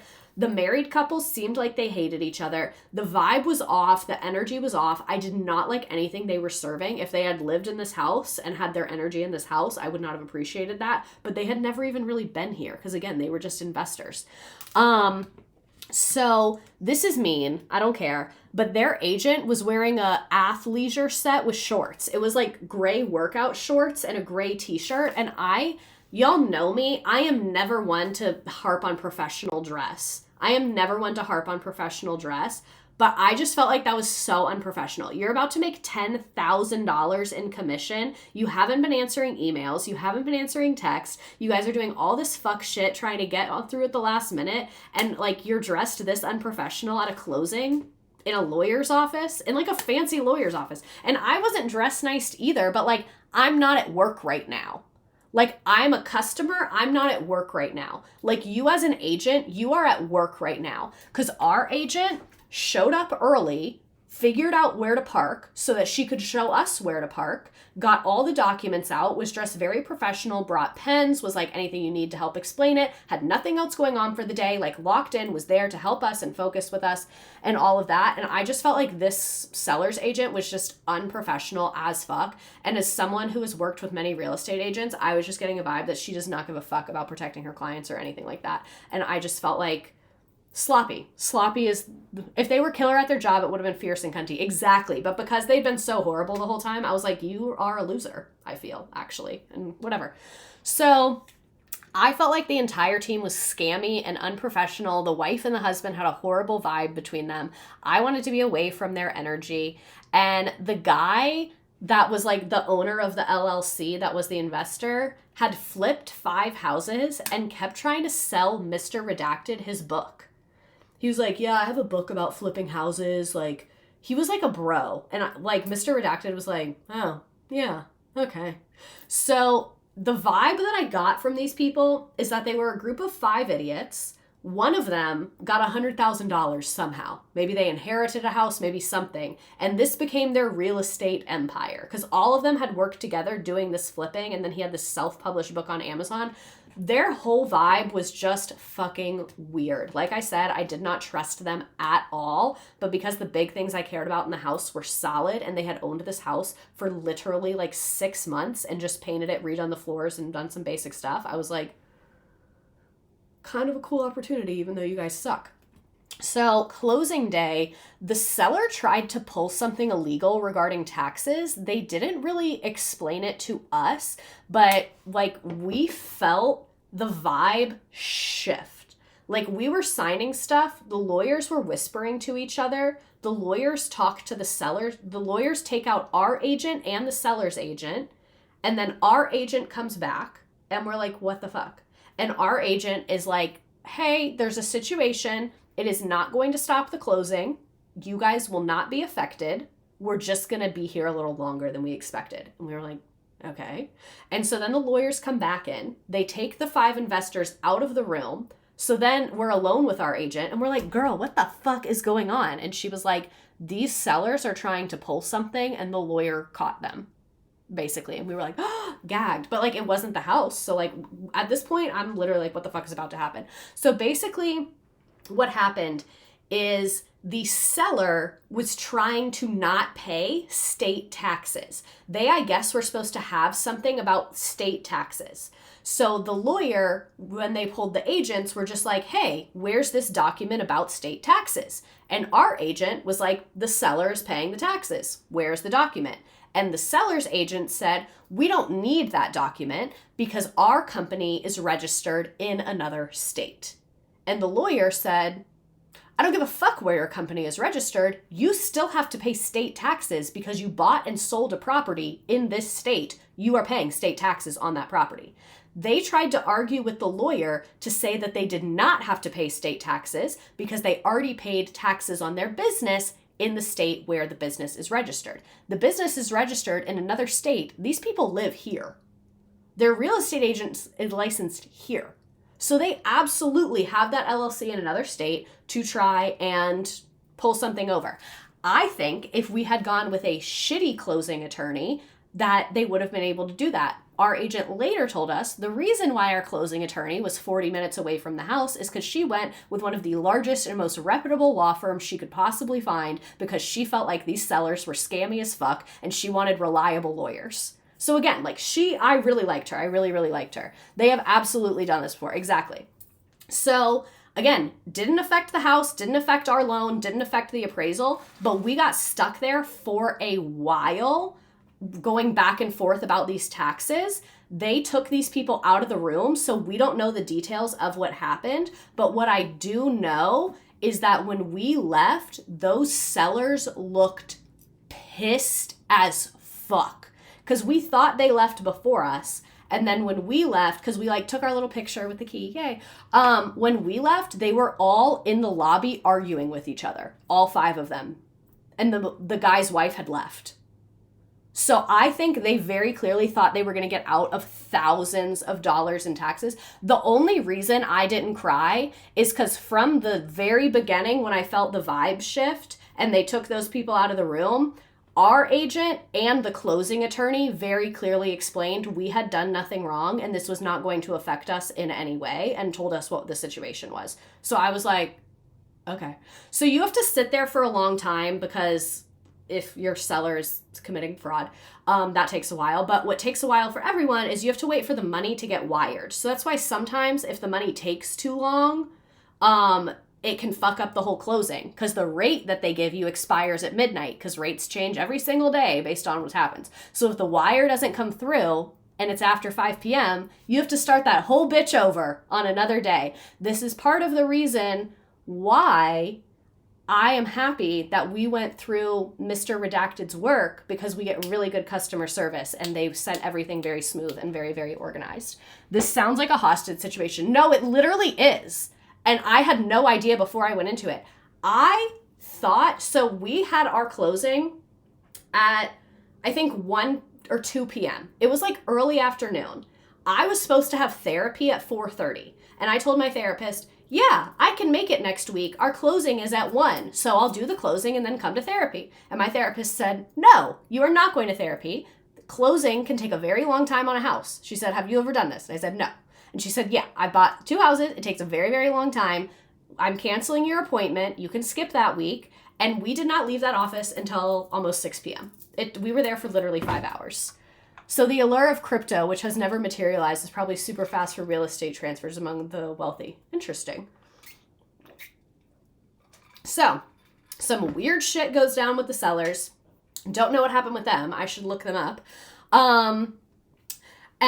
But it all worked out. We closed. We own a house. Yay. We did it. We did it. We're homeowners. Yay. Again, I still didn't feel like anything because we weren't moving in for a couple weeks. it just felt weird. I don't know. And like the money had left my account a while ago because like we somewhat share finances, but not everything. So like we have a shared account that's for our household, and that's where the money for the house had been. So I was like, in my mind, that money was spent. Like it was gone. That was me guessing, making connections. No, I think that, can they use crypto? I don't know. I think buying real estate is like giving birth. It's a horrible in the middle and you think I'm never doing this again. And then 4 years later, you're like, let's do that again because your brain forgot the pain. So we own a house now. Yay. We knew we weren't going to move in for a little bit. So we closed at the end of March and our plan was to move in a month later. Because we had a few things that we wanted to do before we moved in. We were like, oh, we're going to do this, then we're going to do that, and we're going to do this. We didn't because they're all expensive as fuck. Spoiler alert. So one thing we wanted to do was have gas put in. The house has gas. The water heater is gas. If you do not have gas and you have to run a gas line from the street, that is expensive as fuck. If your house already has gas and you just want to add it to the kitchen or wherever, it's a little bit easier. That's what we were going to do, but it was going to still be like $3,000 and they were going to have to rip out the floor. So that kind of sucked. Our rental house had a gas stove. I love a gas stove, so I wanted that again. Didn't happen. We might do it later. Who's to say? So another thing that we did is we had the air ducts professionally cleaned because one of the things that the awesome inspector said is he said that the air ducts were very, very dirty. He said that they were all in good shape. They were all put together. They were all like not in danger of breaking, but he said they are very disgusting and very dirty. I think the old man that lived in this house was a smoker and he had lots of pets. So like the air ducts were disgusting. I have allergies, so we did get the air ducts professionally cleaned. We were looking at getting new air ducts, but the guys that came, they were like, you don't need new air ducts. They're not broken. You need to get them professionally cleaned. And we did that before we moved in because it kicks a lot of dust into your house and is honestly a really gross process. So that was around $1,300. So that's why when I say like cash to close, not that bad. It's the rest of these things that are the real motherfucking kicker. So that was $1,300. Like I said, there was a lot of things that were just like the good old investor special, like the good old landlord special, if you will. So I hired a handyman to come do a ton of random stuff. So like a bunch of the tile was not grouted. A bunch of the doors didn't have weather stripping on them. So there was like a little gap between the door and the floor. A bunch of the vents were broken. Like just little things like that, like things not screwed in all the way. Cabinets missing screws because they probably ran out and just kept going. Like a ton of small jobs like that. I had a handyman come out. He worked an entire day. That was $1,200. So at this point, we think we're Gucci. We've gotten the air done. We've had the handyman work done. We move into the house mid-April of 2024. Remember how the inspector said, hey, that washer dryer hookup is rusted out. You should have them replace it. When we did the final walkthrough, it looked brand new. So we did not think anything of it. A month goes by. We move in. We go to hook up our washer and dryer. The hookup was fake. There was nothing connected to it. Do you see that? So this picture, my dad came over the day that we moved in to help us hang our TVs up because my dad's like good at stuff like that. So we're trying to hook up the washer dryer. It's not working. We're like, this is so weird because our rental house did not come with a washer dryer. So we owned a washer dryer. So we brought it to the new house. We try and hook it up. It's not working. It just keeps giving us an error message. We're like, that's so fucking weird. Why is that happening? My dad takes a long stick, pokes it into the hole, and he pulls out some insulation. And he's like, that's weird. There might be a hole in the pipe or something, or maybe a rodent like chewed through it or something. So my dad is like, can I cut a hole in your wall? And I'm like, fuck it, do it. Because it's in the garage. What the fuck do we do? So that hole at the bottom and at the top is what my dad cut to show that there is literally no pipe behind this. You guys, I went into orbit of rage. I was so fucking angry. So angry. This is another time our agent really rode for us. That's why, like, maybe we should have been more aggressive. Maybe she should have tried to negotiate more, but in so many other ways, she was a rock star. So I'm like, whatever. The first night in our house, my fiance woke me up at 4 a.m. as he was leaving for work to let me know the basement was flooding. The disclosure said in the past, the basement has had rare minor leaks and heavy rain. Oh, I'd be the Joker. No, I literally was. So at this point, I hate the seller of this house. Like, so cheap, so shady. I didn't feel like they were trying to scam us specifically. I felt like they were just negligent ass business people that did not give a fuck about everything. Like, it wasn't personal. This is just how they move on everything. And again, the seller would never even go to the house. So they're just hiring the cheapest crews possible to do the shittiest jobs possible. And that's how you get stuff like this. Like, they are literal scammers, in my opinion. What's worse is that during the process, you can't be as insane as you need to be to inspect the home further because it's not your home. That's one thing that I did. Even though I said I would never buy it from an investor and I low-key got fucked, it was nice that, like, I wasn't in someone's home. Like, it's not like I had to, like, bop around their things. Like, the house was empty. I was banging on shit. Like, I don't give a fuck. Clearly, I didn't bang on this hard enough. So I start to go into orbit. And again, like, their agent was so unprofessional. Overall horrible experience with them, just 0 stars. So this is when our agent turned into a motherfucking superhero. And this is what I mean when I say having a good agent is important. At this point, our agent has already been paid. She's already gotten her commission. She very easily could have ignored us. She could have been like, whatever. Happens. That's what happens to first-time homebuyers. No. She has receipts on fucking receipts. She calls me and she's like, hey, I'm going to get in touch with the other agent. If they don't fix this, I'm taking them to court. Like, she came in hard at the beginning. She was like, I already talked to my brokerage's lawyer. We are in the right and we have a case prepared. Like, literally within 24 hours, she was like ready to fight to the death about this dryer hookup. So she also...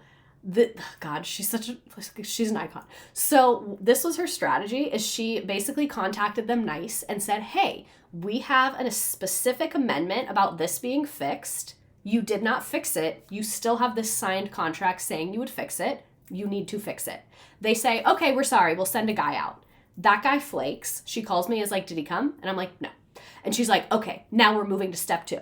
She tells me that she has gathered a huge book of receipts about their agent and how unprofessional that lady was, not responding to things. She told us that that lady had fucked up multiple contracts and our agent had to go in and fix them and get them reissued. She was like, this agent caused us so much hell that I didn't tell you all about because I didn't want to stress you out. But she told me that she documented all of it, called the agent and said, I am reporting you to, like, the real estate board and I'm going to have your license revoked for unethical conduct if you do not get this fixed within a week. I don't care that you're not the seller. I have other things that you have done.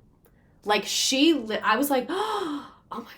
Like, I was so obsessed with her in this moment.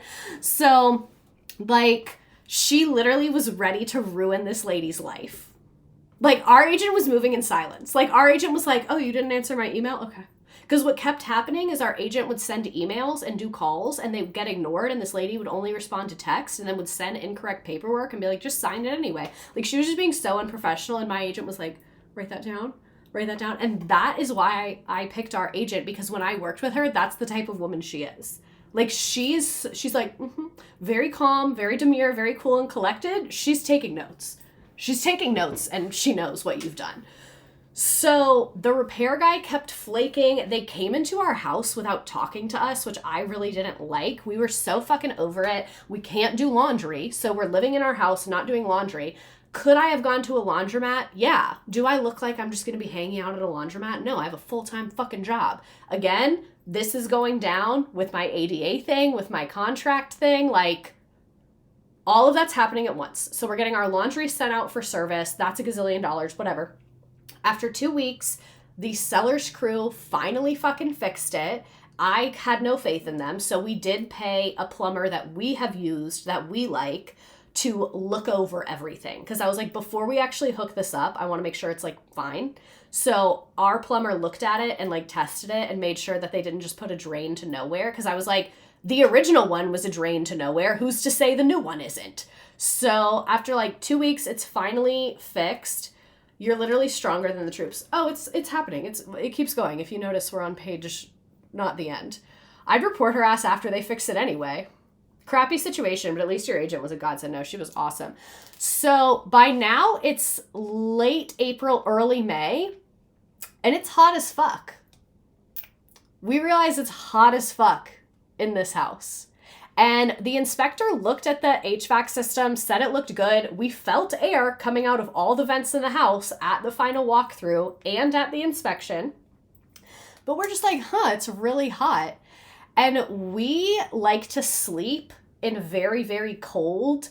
And so like air conditioning is important to us. And what we realized is that the house was not cooling evenly. So if you made, and this is not my house, but this is kind of the layout of my house. Like it's a split level. If you could get upstairs to be 70, downstairs was 55. Like, not even at all. Like, it was bad. So, super uneven. At this point, we are tired. We are broke. We are regretting everything. Because at this point, it's been like 3 weeks in this house. Problem. Like, I literally wanted to cry. So we call out a guy and we're like, hey, is the AC broken? And he's like, no, it's not broken. Lots of split level houses have this problem. Because it's multiple levels, it's hard for the air to travel through. And the AC is on, so if you're looking at this picture, it's on like the left side of the house, like not near the second level at all. So he literally just said the air just is not getting up there efficiently at all. I realized that downstairs had a lot more vents than upstairs. So I was like, that also makes sense. There's not as many vents up here. He did say that something on our AC was broken and it was like $300. I like literally barely remember that. It was just like, okay, cool. I remember these streams when you had people coming over and your mood was, yeah, it's $1 gazillion. I'm sorry. And there's noise in the background. No, literally, I was feeling nothing. Like I was numb. Like I was like, okay, whatever. So we are people that like to sleep in 65 degrees. It's very difficult to cool our house down at this point. And at this point, it's only May.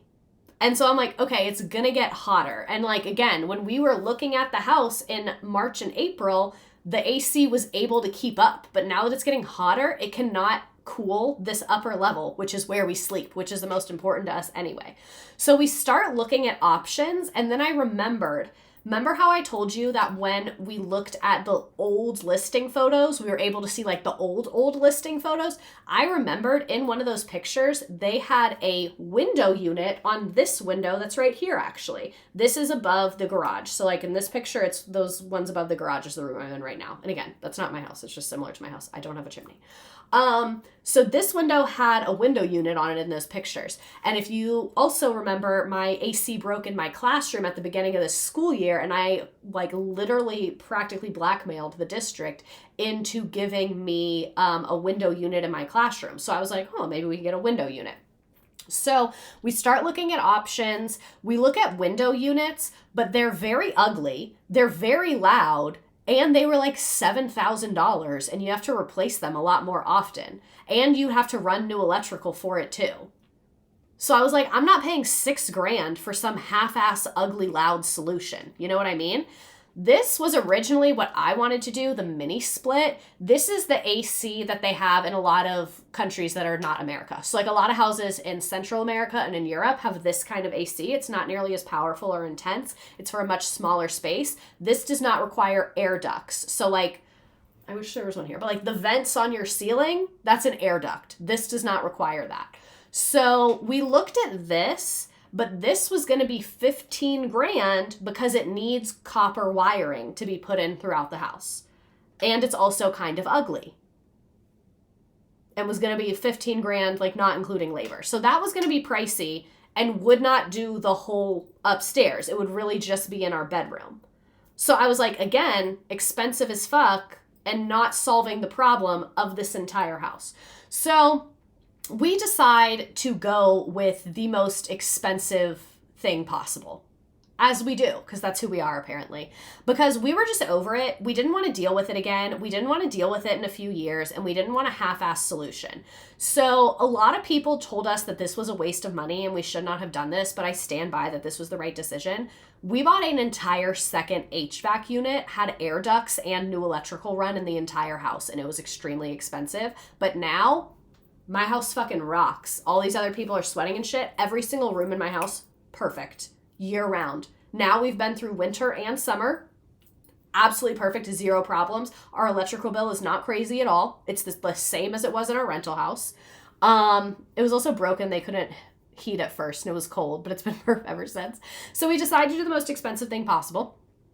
So this meant we had to redo the electrical for the entire house. Yeah. Because the panel, like, you know, where you do the little that was original. Yeah. From the 60s. And they said, your house will explode if we do anything. They said, literally, we will die and you will die. So you have to redo this panel for us to do any work on your house. And 3 companies said that. Everyone said that exact same thing. And I was like, for sure. Okay. Sounds good. So we did that. We bought a second HVAC unit. We put air ducts in the entire upstairs. So instead of the air being pumped up, it comes through our attic and comes down onto us, which is much better. So another factor that made us go the expensive route, I am always one step ahead. Like, one thing about me is, like, I am living in 2030 and I'm one step ahead. Our house can get 12 degrees cooler than our neighbors' houses can. I think as global warming accelerates, if when we sell this house in 5 years, whenever we're going to sell it, we can say this house can get 10 degrees cooler or warmer than all the surrounding neighbors' house. Do I think that we will get all $24,000 back? No. But I do think that that will be a selling point for a house to have 2 HVAC systems instead of 1. And, like, split level houses should. Like, everyone I know, because then I started talking to people and looking on Reddit, like split level houses, whatever. Everyone says that the HVAC's a problem. Everyone's like, oh my God, it's so hot upstairs. It's so hot above the garage. It's so cold above the garage. And we don't have that problem at all. So, like, was it expensive? Yeah. Do I think it was worth it? Absolutely. So this, you all might remember. If you're a loyal stream watcher, you were a part of this.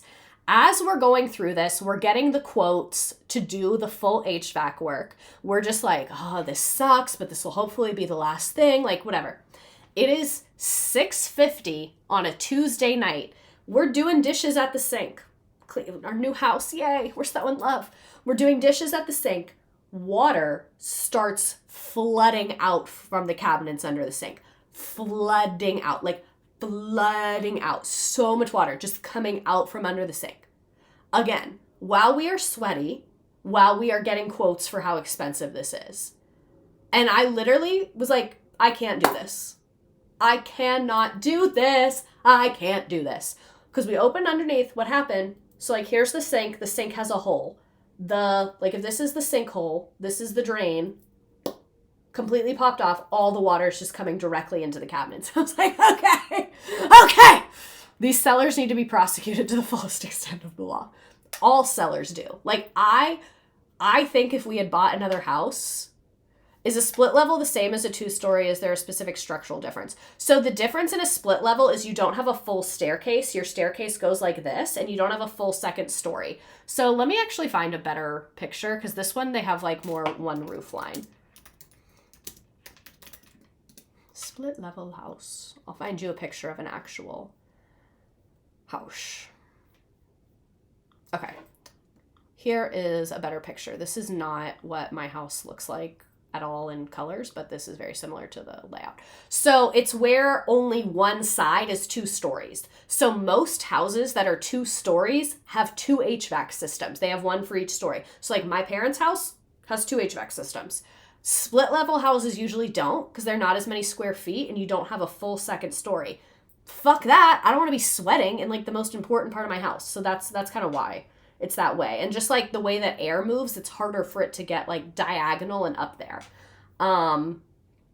Sellers get to be evil. I can't wait to be one someday. No, literally. So that was horrible. Thankfully, the sink ended up being no big deal. A plumber came and fixed it the next day. It was $300. They didn't seal it correctly. Like the thing that sticks the drain was, they said they had like glued it with the wrong stuff and didn't have like a rubber thing in there. So it was literally one little part. A plumber fixed it. No big deal. We probably could have done it ourselves. Oh, where is the second HVAC located? Okay, so I'll tell you. So this is actually very similar to my house. On the left side, that's where the OG HVAC is. That's the one that came with the house. It's about 10 years old. That is where the OG HVAC is. And then part of it's outside, like the spinny thing, and then part of it's in the crawl space underneath the house where it's aqua guarded.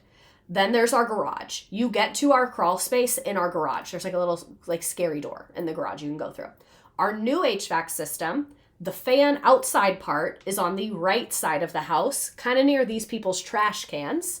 And then the other part that actually is inside the house is in the attic. So it's literally they're as far apart as humanly possible. Yeah. How do they do it in apartments? In my apartment, it was in a closet. I don't know about all of them though. So where were we? So we get the sink fixed. Could have been way worse. Like that, it was literally just like my 13th reason in that moment.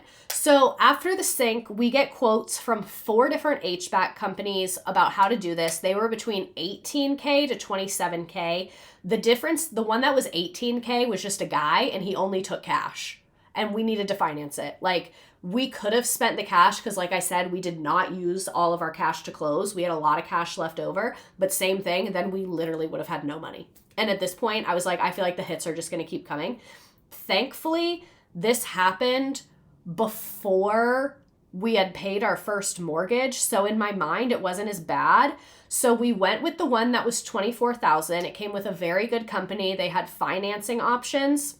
So the reason why I say I'm glad this happened before our first mortgage is because it didn't feel like 2 hits. Like it wasn't like, oh, now I have to pay this big ass mortgage.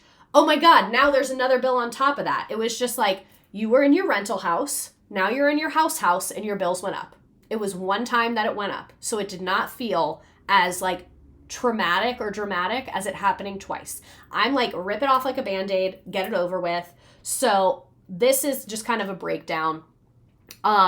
So yeah, we did the HVAC stuff. It sucked, but honestly, it was really worth it. Them being there was horrible. I hated it. So this is kind of the finances of it. So in our old rental house, our rent was $1,700 per month. Our mortgage at this house, Hill House, is $1,951. So more than $200 more. Plus escrow, that's our property taxes and our insurance, is $681. So every month our mortgage is $2,632. So almost a full $1,000 more per month than our rental was. That is very, very significant. I knew that going in, but I know there's a big misconception that a lot of people believe that it's cheaper to have a mortgage than it is to rent. That is not true. In the vast majority of cases, the houses are about the same size, but our new house is much nicer and has a garage. Our bills went up dramatically in terms of housing. Our utilities did not go up very much at all. Actually, I think they might have gone down a little bit. Ouch, but our numbers will end up being the same. The air would not reach that second floor at all. Yeah, no, literally. So yeah, it's expensive, but, and again, that's why I say, like, the world is literally built for couples, which is fucked up. Like, $2,600 a month is a lot for one person to manage. For 2 people, I feel like it's much more manageable. For context, when I lived in Miami with a roommate, my rent was $1,900 a month. So I feel comfortable paying this. I know to a lot of people, you might not feel comfortable paying this, but this is less than I have paid in the past for housing for a much nicer place. So that's why I feel okay about it. So the HVAC, we take out a loan for the HVAC. The HVAC work starts. Literally, I come home from work. There's giant holes in our ceiling because they're running new air ducts. So they're literally sawing into the ceiling. There's plastic over all of our furniture, all of our stuff. The electricity is off because they're doing electrical work. Mr. Redacted is in his office doing his little computer Excel job on a generator. I walked in the house and left. I was like, no. I literally can't be here. I literally left and went to my aunt's house. I was like, goodbye. I can't handle this. I'm done. So this time is a blur of bleeding money and anxiety. And again, this is also when my employment was up in the air. So like when you're closing, you cannot switch jobs. So we closed before that stuff happened. But at this point, I'm like, oh my God, I'm bleeding money. I don't know where I'm working next year. What the fuck is happening? So I was like freaking out. Mr. Redacted was a warrior during this time, okay? I saw a meme that I showed him that he really liked about men suffering well, like where men can just suffer and not complain. That was him in this moment. So he was a warrior. They said that this HVAC work was going to be a 1-day project. Liars. They were here for 3 days. And again, literally entire house is a construction zone, in his office working on a generator that's like literally like running spreadsheets, doing his job. And again, like I was having so many problems at work. And at this point, I'm on academic probation, trying to finish my master's and certification. So my employment is on the line in so many ways. I was absolutely mentally unavailable. Mentally, emotionally, logistically. Email, don't text me, I won't answer. Email me, I won't answer. Call me, I won't answer. Like I was going through shit and I did not have any bandwidth to deal with any of this. So when it came to getting the quotes, letting the guys in the house, making the decisions, looking at the loans, all of that, for the construction, he did all of it. When we were buying the house, like I said, I was really locked in and focused. But at this point, and this is why I say, like, I'm really so grateful for him, because, like, holy shit, to have someone that knows what the fuck they're doing, that I trust completely, manage that was like, and he would talk to me about it and we decided it together. But I mean, in terms of like the calling and the scheduling and the prices and all that, he did all of it. And like, holy fuck, I was so grateful for that. So after 3 days, it was over. They finished it and we had cold air. So happy. Like literally, everyone was like, you're not going to get that money back. I don't care. I'm not sweating in my own house. I am not paying a $2,600 mortgage and then sweating. And then that loan that we took out, we did it through like a financing company. I think we have to pay like $100-something a month or something like that. But we've been very aggressively paying it off because it's interest free for the first 3 years. So we're trying to pay it off before it accrues interest is our goal. I think we've paid off like 5,000 of it so far. So like we've made good progress for the fact that it was not that long ago. I feel like rewiring the house in 3 days seems short. Not the entire house. They had to put in a new electrical panel is mainly the thing they had to do. But yeah, it was stressful as fuck. So happy ending. We love the place. It was scary as fuck. Scary things will also continue to happen. And I really was grateful. And like, this might be fucked up because like maybe it was stupid to buy a house with a man that I wasn't married to. But going through this process with him like really solidified my desire to get married because I was like, that is a fucking teammate. Like, that is a teammate. Like, in this moment, we were not romantic partners. We were on a fucking team, and we were in battle, okay? And I was like, damn. Like, that, like, I felt, like, really locked in on our relationship. And I honestly, again, like, maybe it was stupid to buy a house with someone I'm not married to yet, but I feel like that's a really good test for a couple. It's not a good test because it's so risky and so much money, so, like, don't do it as a test. But I felt like it was really a test. Like, I literally was like, oh my God, this, like, so many people would have broken up after this. And I'm trying to imagine going through that, already being married, already having kids, how horrible that would be. I felt like we had a relationship Olympics. Like, we got engaged, and then within 6 months, I, like, low-key crashed out and quit my job, and we bought a house, and we had all this construction. Like, that was the Olympics. That was the emotional Olympics. Like, and I really, like, so grateful for him. And I told him that, like, when I was working on this yesterday, because I typed this all up yesterday, I was like, thanks. I was like, I should be nicer to you, huh? So, in the heat of battle, he was locked in. Other little updates. My mom said I shouldn't buy a house with my partner because who would claim it on their taxes? We have to figure that out this year. Holy fuck. Our taxes are going to be a disaster this year. Maybe I'll do another stream about that. It's going to be a shit show. Don't even ask me. I don't know. So anyway, but both of us are on the mortgage, so it was explained to me that we both will get half of the benefit. I don't fucking know. So anyway, other updates. This is another thing that, like, it's stupid, but it's not, because I'm sure... Sorry, there's a weird light happening outside. I'm sure you guys are the same as me, that you recognize, like, your health is so important and sleep affects everything. I was also not sleeping during this time because when we moved into the new house, we decided to switch. We had a queen bed in our rental house. That was his old bed from his old apartment, which I love that mattress. We had a queen bed and he really wanted to upgrade to a king bed. So we went and bought a king mattress. We got a Tempur-Pedic. It was $4,000. So again, more debt, more things we were buying. We tried it in the store. We really liked it in the store. We got it delivered the day we moved in. I cried myself to sleep because it was so uncomfortable. I hated it so much. And so I Googled it the next day, and everyone was like, that doesn't answer my question. I never want to get married. No, don't, whatever. Girl, buy a house. If you want to buy a house and don't get married, do it. Or like buy it in your own name and make him pay you rent. That's not a bad idea if you can do that.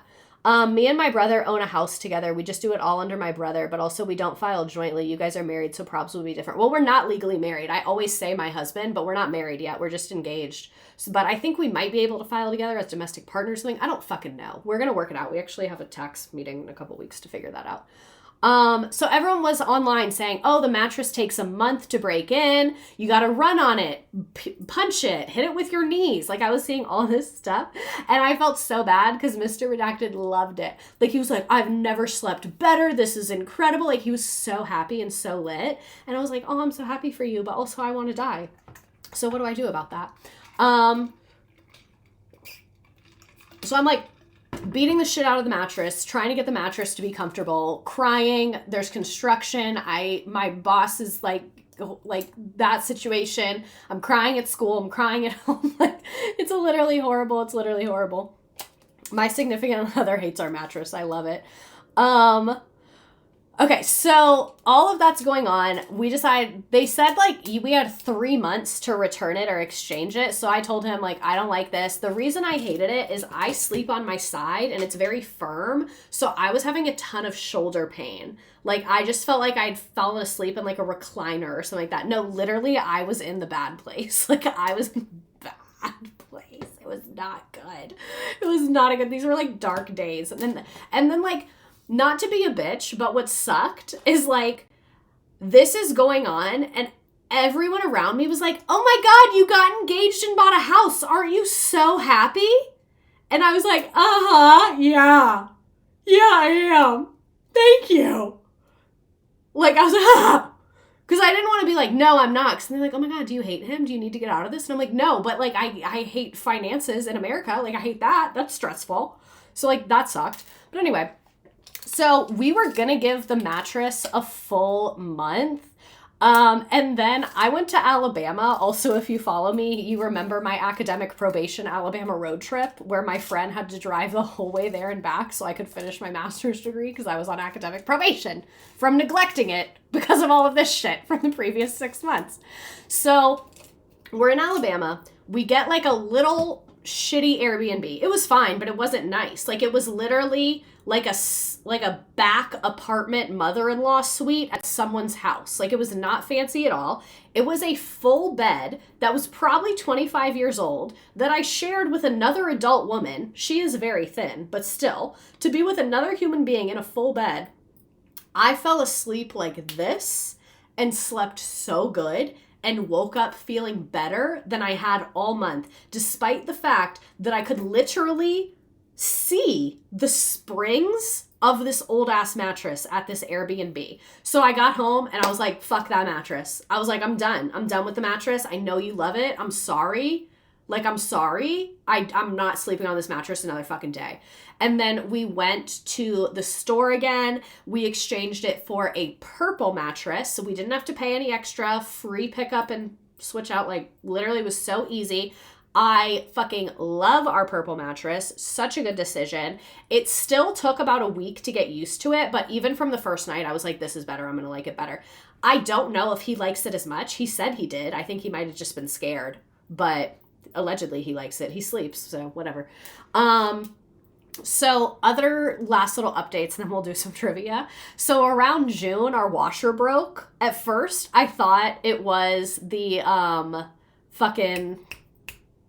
the drain again, but it was the actual washer. It was not the drain, it was the washer. I was pissed about this, but honestly, looking back, I'm glad it happened. Allegedly. I don't care if the mattress molds. Let it. I have a mattress protector on it. I don't care. I don't care about anything anymore. So anyway, we replaced our washing machine with a Speed Queen washing machine. They are expensive. They are $1,000. Once you buy a house, you need to be ready to spend $1,000 at any moment's notice. Because whenever someone comes to your house to fix something, $1,000. Whenever something breaks, $1,000. whenever you need something, $1,000. And if it's not $1,000, once you factor in labor and delivery, it is $1,000. So we got a Speed Queen washer. I fucking love our Speed Queen so much that now, low-key, I'm like, let the dryer break. Let them. My parents have a Speed Queen. Oh, I'll show you. I should get into this. So a Speed Queen is a brand of washer dryer. I will tell you why I love them so deeply. It is because they do not have a fucking computer in them, because that's what happened with our washer, is that apparently at some point water got in the computer, so we'd have to replace the whole computer, which was going to be $500, which the washer was $600. This is a Speed Queen. It does not have a computer in it. It is just knobs. It is more industrial. Yes, it's more industrial. They use this at like hotels, colleges, things like that. They're not cute. They can take a fucking beating, and they are fast. It's 100% mechanical, the way they made them in the 80s. The world began to decline when we decided everything had to have a computer in it. Yeah. So this washer is super quick. Like, it washes it very, very fast. Was this during the planned obsolescence stream? I don't remember. No, I think that was before this. But I've known about Speed Queen because my parents are obsessed with Speed Queen, and they bought a Speed Queen when I was living with them for a while in college. So like, I knew it was a good washer. So that's why when ours broke, I was like, we should get a Speed Queen. And we did, and it's fucking dope. And then mold. We had mold in our bathroom. No, that sucked. What happened was, apparently the fucking dryer vent was not capped correctly. The dryer vent went up to the attic and into the ceiling, so rainwater was getting into it, which fucking sucked. So the mold people came. I really thought they were going to be like, your whole house is mold. They were like, did you know that everything is mold? Your kitchen is mold, your bed is mold, everything is mold. Everything is mold. I thought they were going to come in my house and tell me that everything was mold and that we were all going to die. So I made them test every single room in the house because I was like, we're going to die. So they did. They did not find mold anywhere except this one specific spot, which made me so happy. Because there were some other parts of that I was like seeing little stains on the ceiling and stuff. And they're like, nope. Some of them are from like condensation, and because there used to be a smoker in this house a gazillion years ago, whatever. So there was not much mold. It looks like we drew a circle around it. It's because we did. We took a pencil, drew lines around it so we could see if it was growing. It was. That's what we called the mold people. So the mold people come. They're like, it's not because of some mold infestation. Rainwater got in. It stuck in the insulation. It dripped down into this wall. That's why it molded. So they're like, we're not going to fix the mold until you fix the dryer vent. And I was like, that's so valid of you. So I was like, how do I do that? The guy gives me this phone number. He's like, call this guy. He does small jobs like this. He'll give you a good deal. Cool. So I call this guy. He doesn't answer. So I leave a voicemail. I'm like, hey, so-and-so from the mold company gave me your number. I have a dryer vent that needs to be capped on the roof. Relatively small job. Let me know if you're available, how much it costs. A day or two goes by, he doesn't get back to me, so I'm like, whatever, I'll call some other handyman. To me, this is not a super urgent issue because, like, it's not real, like, we just need to get it fixed. So a day or two goes by, I kind of forget about this guy. He calls me back. He's like frantic as fuck. It's like 11:30 at night. I don't answer. He texts me. He's like, I'm so sorry for missing your call. I'm in real estate class. I have a lot going on right now. But like sends me this long ass text about how he forgot to call me back because he's doing real estate and blah, blah, blah, whatever. And he goes, I can send someone out tomorrow to look at it and like give us some whatever. So I'm like, okay, cool. Send a guy out. I'm thinking this guy is coming to give a quote. So the guy knocks on my door. He doesn't speak English very well, but he's like trying to figure out where to go. And I say like, oh, it's on the roof. I take him inside. I show him the mold. He goes, okay. So he gets in a ladder, goes on the roof. I'm thinking he's just going to look at the situation and call this other guy and be like, charge her $200, $300, whatever. So an hour or so goes by. He knocks on the front door again and goes, I'm done. And I was like, what? And he goes, all done. And I was like, how much? And he goes, he'll call. So I'm like, fucking all right, I guess this guy is going to call. So I'm thinking this guy's going to call me and be like, hey, it's $300, whatever. Because the guy was only there for like an hour. He didn't use that many tools. Like, I'm thinking it's not going to be that expensive. I never even saved the guy's number. So I was like, I guess he'll just call me. Never called. So thank you to the random people that fixed that for free. I don't know who you are. I don't know who you're with. I don't know why you did that. But you fixed my dryer. Like, I needed that. Like, after all of this, I needed that W. Like, to this day, do not know the names of these people. There was one random phone, like, I think it was karmic. And so, like, this is what I think happened. I think the guy that I called that's doing real estate has a bunch of jobs going on at once, and that guy does a bunch of work for him, and our little job just got lost in that shuffle. Because that guy apparently does like renovations and stuff, and I guess he's trying to get his real estate license. So I think that guy is probably like our little scammy flipper and has like a bunch of properties and was like, hey, go to this address, do this, I'll deal with the finances. And then he forgot about it because he's chaotic as fuck. And because it was small, it probably just got charged to some other random thing. And it's not I literally couldn't solve it if I wanted to. I have no information. So yeah, that was cool as fuck. So I had the mold guys look at that because I was like, I don't know who this guy was and he didn't even charge me for it. So like, make sure it's right. As a construction manager, this has happened to me. See what I'm saying? So the mold guys were like, yeah, it looks great. And then they said like, there's no moisture. All of the mold was old. Like, since you got this done, there's no moisture. Cause like we went out of town, we had an engagement party. Like we did this one slow. So the mold people came, they took a day and a half, they left a massive hole in our wall. I was like, what do you mean? And they were like, no, we just do mold. You fix the hole. And I was like, cool. So the mold people, it was like $1,100. They told us it was going to be $1,900, but then when they opened the wall didn't have any insulation because it's an interior wall. So they were like, it was a lot faster than we thought it was going to be. So they only charged us $1,000, which was cool. So yeah, no, literally when they left the wall like this, I was like, okay. And this is a bathroom. I was still using that bathroom. I don't fucking care. Like, watch me pee through the wall. I don't care. So my uncle is a contractor, and as a housewarming present, he gave us 1 day of free labor, which was dope as fuck of him. So he put up the drywall, but it had to like cure overnight and stuff. So all he did was put up the drywall and fix the trim and stuff like that. Like, he just started it, and then we had our handyman come and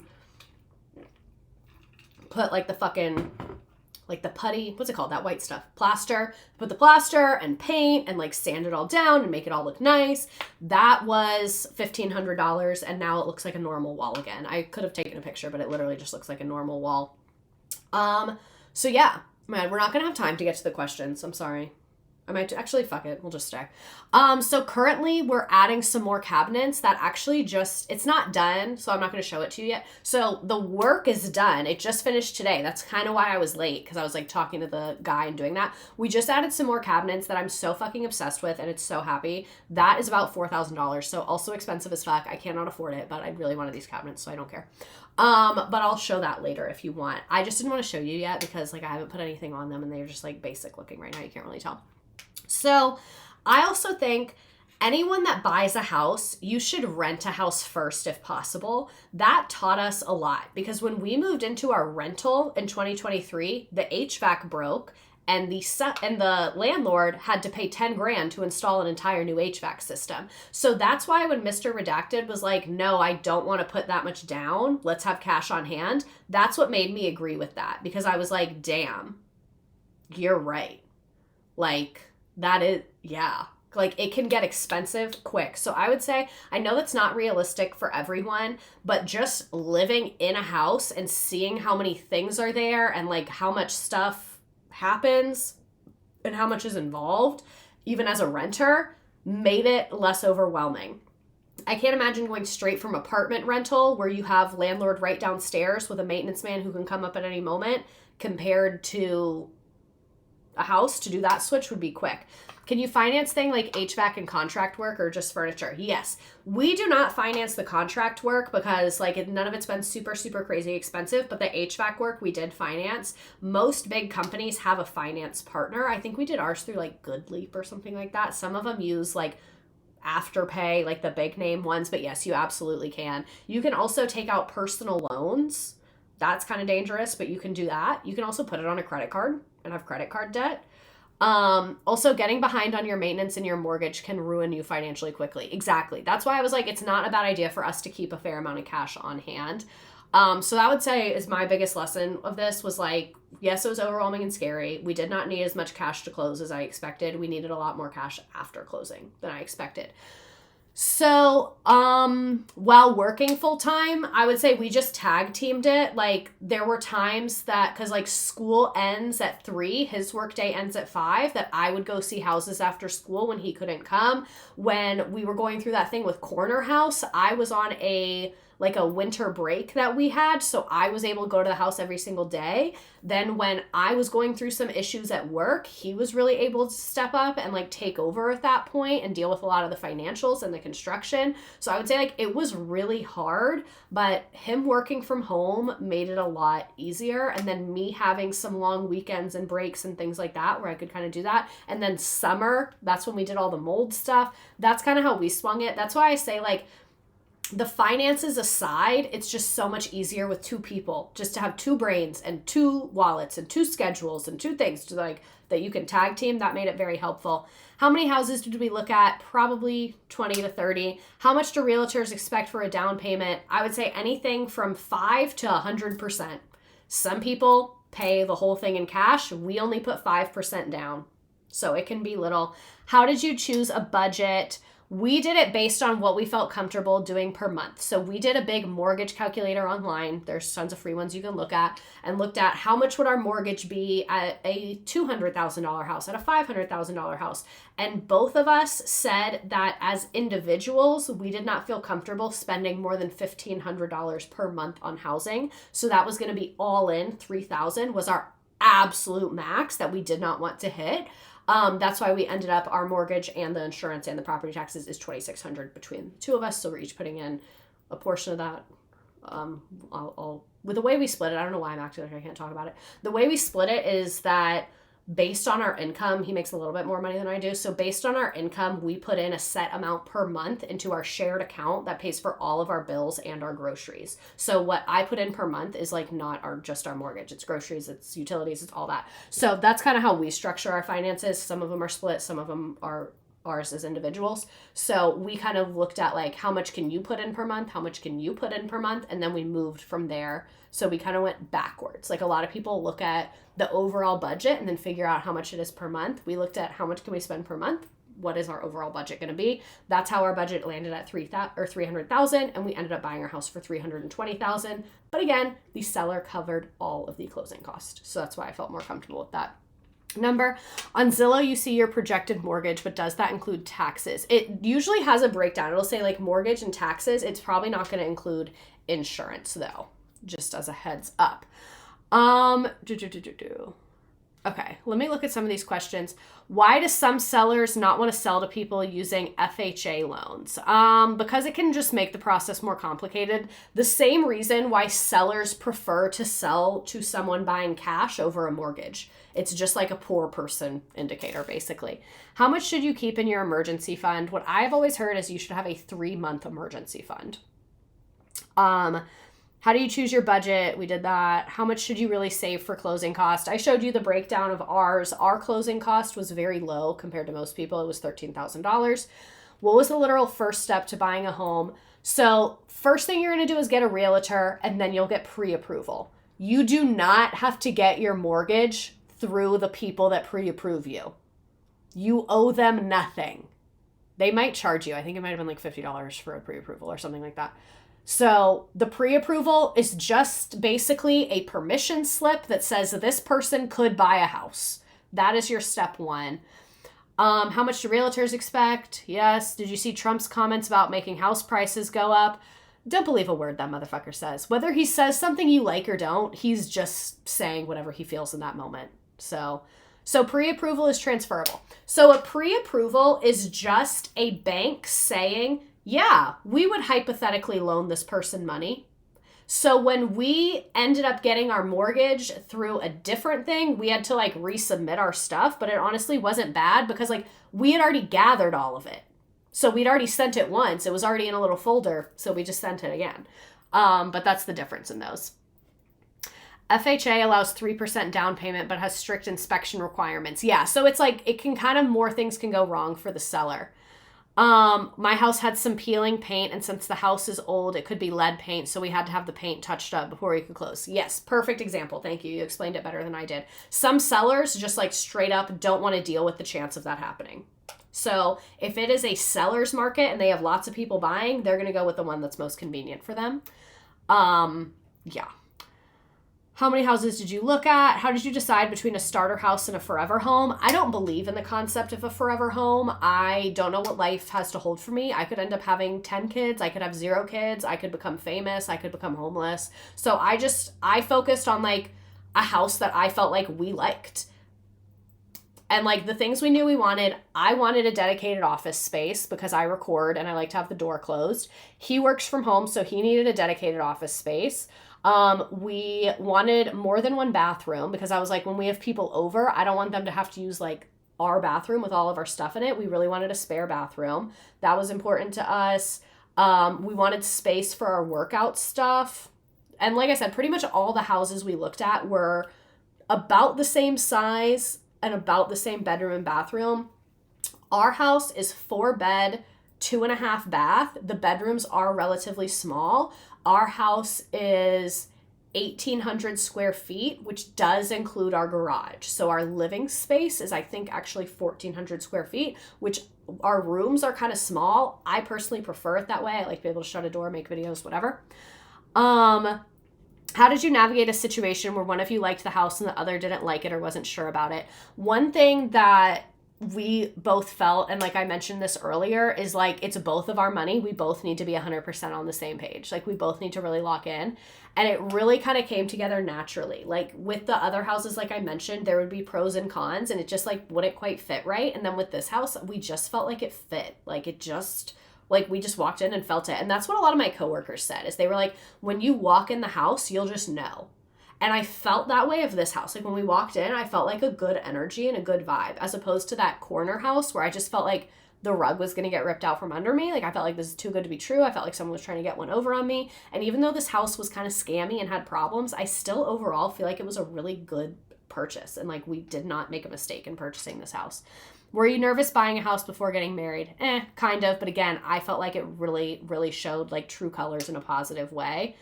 And yeah, I think that's all of them. Yeah, that is all of them. You guys are right. I did answer most of them. I am going to skip over the game though, because we have been here for 2.5 hours, but I will put on a collaborate board if anyone, actually, fuck it. Let's do the game. Why the fuck not? We'll just do it quick. I'll just find like a trivia one. Oh, maybe not. Is it not going to let me log in? Let's try. Government involved equals headaches. Yeah, pretty much. Pretty much. And I don't even think those apply to the area that we live, so that's why I really didn't look into it at all. Let's see if there's a real estate one. I don't work at a school. Stop asking me. It's like, what school are you at? I'm not. Oh, that one's kind of hard.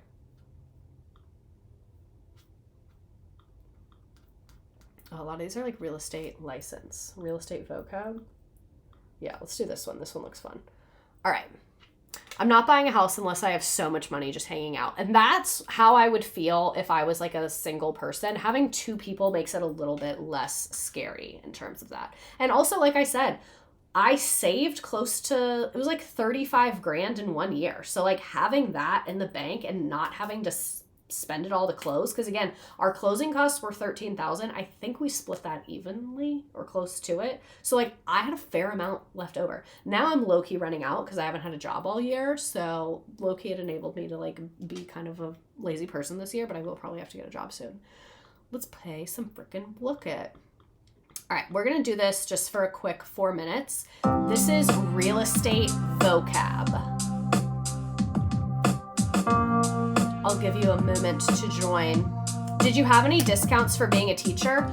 No, and I purposefully did not want that because I did not want my housing tied to my job. I felt like I know myself. I know I like quitting. I know I like doing lots of things. And I felt like if I got like a teacher loan or something like that, it was just like, eh. I also looked into one of the programs and we made too much money. So for the teacher programs for down payment assistance, I, with my teacher income, would have to be a single mother of 4 children to qualify, because I would need a household size of 5 with no other income earners at my teacher income. So the fact that it's like my teacher stuff and my internet stuff and a partner and no children, there was like no universe where any of those programs were applicable to us. Even if they were, I didn't want my job tied to my house like that. As a single person homeowner, that's so fucking valid. I feel like I'm going crazy. No, it really is, because even like if we have to get something done to the house and I have a lot going on, I can be like, hey, can you be in charge of that? And then like we just got these cabinets done and I manage that entire thing because he's busy right now. Like the romance aside from it, just logistically, it makes it easier.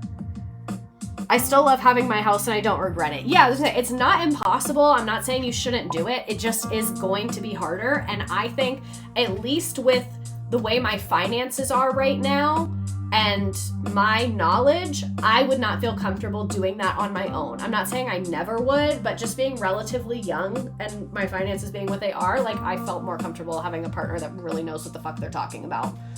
Which, like, sorry, I'm a trad wife. Kill me. Kill me. All right, I'm gonna hit start. If you haven't joined yet, it will still let you. So the code is still up there. It'll let you join. I'll give it a couple more seconds actually. Yeah, and I was talking to one of my friends about that because she bought a house with her former husband and then they got divorced and she still lives in the house, and she was like, it's so fucking hard to manage an entire house by yourself.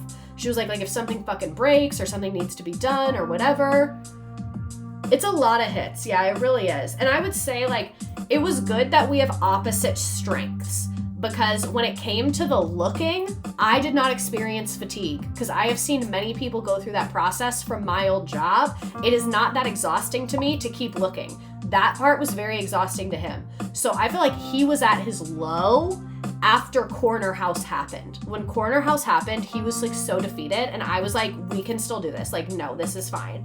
And then when the financial stuff was going on and the construction, I was at my low, that I was like, money is flying out the door. I don't understand what the fuck is going on. And he was like, we just have to get through it. We're going to figure it out. Like he would basically, this was so sweet. He would deal with all the people and then every night explain the financials to me in a way that I understood. I would tell him what I thought. And then he would go back to the people the next day and say what we wanted to do. Like we really being very different is hard sometimes, but I think in situations like this, it's really good that we think about things differently and have very different talents.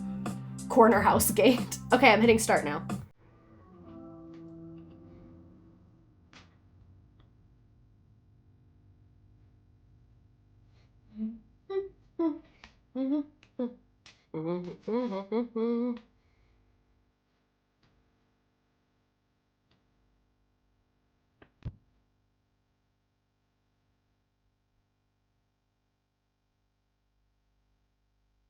You guys, they're closing Bahama Breeze. That's why my phone was going off like crazy. No, Bahama Breeze! We should have appreciated it more. I haven't been in years. This is my fault.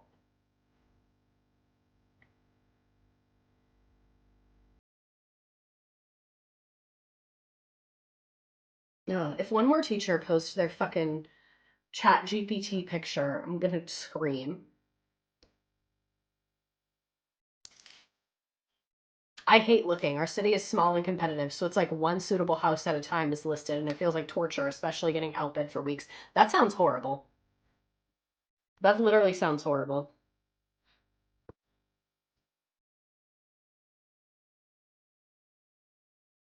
Also, another thing, at first, we were gonna buy a house near my school because they're really cheap and I like the houses over there. We were gonna buy a house near my school. And then when all that stuff started going on, I was like, maybe we don't do that. Like maybe we just buy a house in our current neighborhood. And now they're supposed to open like some data center and all these people are worried about their property value and AI is like killing the community. So also really glad we didn't do that. Like it's just so risky. It's so risky. Like, no matter what, you're gonna fuck up, basically.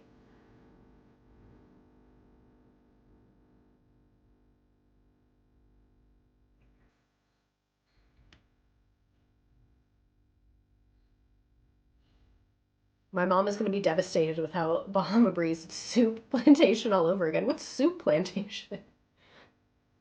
Soup slavery?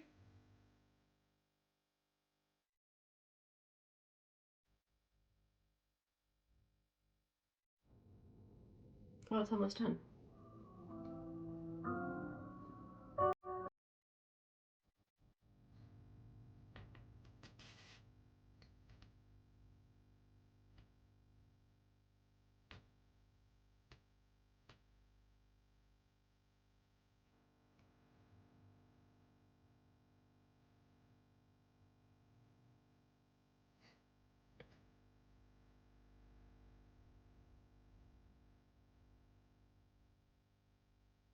It was a soup, salad, and bread buffet. Ugh. Bahama Breeze was a Caribbean, like, I don't think it was authentic. I don't know. Was a Caribbean restaurant. Think like Caribbean Chili's. Like, not fancy, but not fast food either. Like mid family range, a little bit nicer than Chili's maybe. It was a fucking vibe. I loved their coconut shrimp when I was little.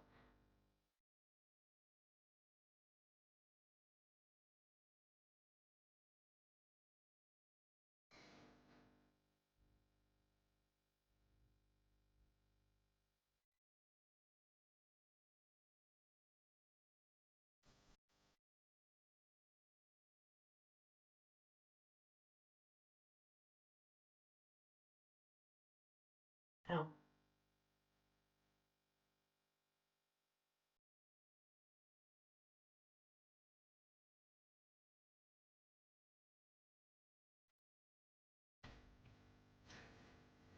Did you guys see my TikTok today with the cat? He scratched the shit out of my face, or almost did. He didn't. That's why he's like a paid actor, honestly. Well, I didn't pay him. Charles, love this stream. Thank you. And our winners. This, tragically, Blookit does not let me see the rest of the people, but I will put up our. Oh, my computer's frozen. Perfect. There we go. I will put up our collaborate board if anyone has memes or anything to add. We were here for a long ass time tonight. I hope that this was helpful. I didn't want it to be like I know a lot of people like real estate unlocked with me, and it's like actually a sales pitch. I just wanted to literally share what our experience was because some crazy shit happened to us. I learned a lot throughout it. I wish that I had talked to someone in this way. I kind of did because my sister kind of went through similar stuff. Not as crazy, but yeah, I just kind of wanted to share our experience of being unmarried first-time homebuyers. Another thing that I thought that people would ask that I should have put in there is like, did we face any issues not being married? No. I know that that sometimes happens in small towns, but we were working with a major lender. We were approved for much higher than we needed. We both have, or at that time, both had full-time jobs. Like, I didn't feel that we faced any penalties for not being legally married at all. Like, no one even brought it up ever. But I know some people, especially single women, it's really hard. I just didn't speak on that because that was not my experience. And again, like, his strength is more the financials, so he was doing most like the calling and messaging about that and explaining it to me. Well, I think my comments you read out loud were brilliant. Unfortunately, they were. They were. Well, thank you all for being here. 300,000 hours of research. I will not be scammed. Yeah, you cannot get scammed. After being an apartment dog for 9 years, he has his very own yard to play in the snow. Aw, what a happy guy. And I really like your pergola and your blue door. It's nice. Do you have a hot tub? Can I come over? All right. Thank you. Oh, wait, there's another one. My parents had a nightmare buying experience in 2011 where the seller wouldn't vacate. We're forced to live in a hotel. The realtor felt so bad she paid for all of it. Jesus. And that's another thing. You really need to lock in with a good realtor. My first time catching a stream, I just wanted to say thank you for existing and doing these streams. The YouTube videos of the stream have been getting through all the last things in this week. Oh, thank you. And if you're a new stream person, if you're here live, I have tons of streams on my YouTube. You can go watch past ones. I put them all up there. This one will be up there as well. Thank you all for being here. Thank you for your support. Like, I truly, truly mean this when I say that I do not think home ownership would be possible for me if it was not for you guys and my followers and the community that I've created on the internet. Like, literally the money from like TikTok creator stuff and whatever directly is why I was able to purchase a home. And I think it's like so cool and so impressive and such a win for feminism that the money that took my fiance a long time to earn and cash out, I earned like super quick because of you guys. Like, that is actually so iconic that I went from like not being interested in being a homeowner to being a homeowner in a year and like was able to make that happen. And I think that it was like a really intense process, and I'm really proud of myself for getting to that point financially, being so young, and like to be able to buy a house with my partner and not have to get money from our parents and to be able to find something within our budget. Like, I just feel incredibly lucky and incredibly blessed, and that like so many things had to go right for this to happen. And I really recognize that. And like, yes, I worked extremely, extremely hard, but I also was extremely lucky and extremely, extremely privileged to be in this position to do this. And then like a lot of me, I am proud of myself that I did it without the help of my parents. Like, find me another Gen Z homeowner that didn't get a gift from their parents. But also, like, my parents did pay for my college, and my parents did buy me my first car. Like, I was set up to be financially stable, and then also worked really, really, really hard to get to a point beyond that and to like increase my own personal wealth and make positive financial decisions for myself and my marriage and everything. So like, yes, I worked super hard. Yes, I was super lucky, and all those things can be true at the same time. And I hope that this was like informative for you guys. And yeah, homeowner Barbie. I should get a Barbie. And we have the Walmart Barbie now. But yeah, thank you all so much for supporting me. I love my house, and now I have all this cool shit, and mwah, mwah, mwah. I will see you next Tuesday to talk about Kay Thompson, who is the woman that wrote Eloise at the Plaza, and she used to live in the Plaza Hotel until Donald Trump bought it and kicked her out. So it'll be some fun times of like Eloise fun stuff and some hatred of Donald Trump. Will be a good. Help, I'm gonna cry. Humble icon educator, honestly. All right, love you so much, and I will see you next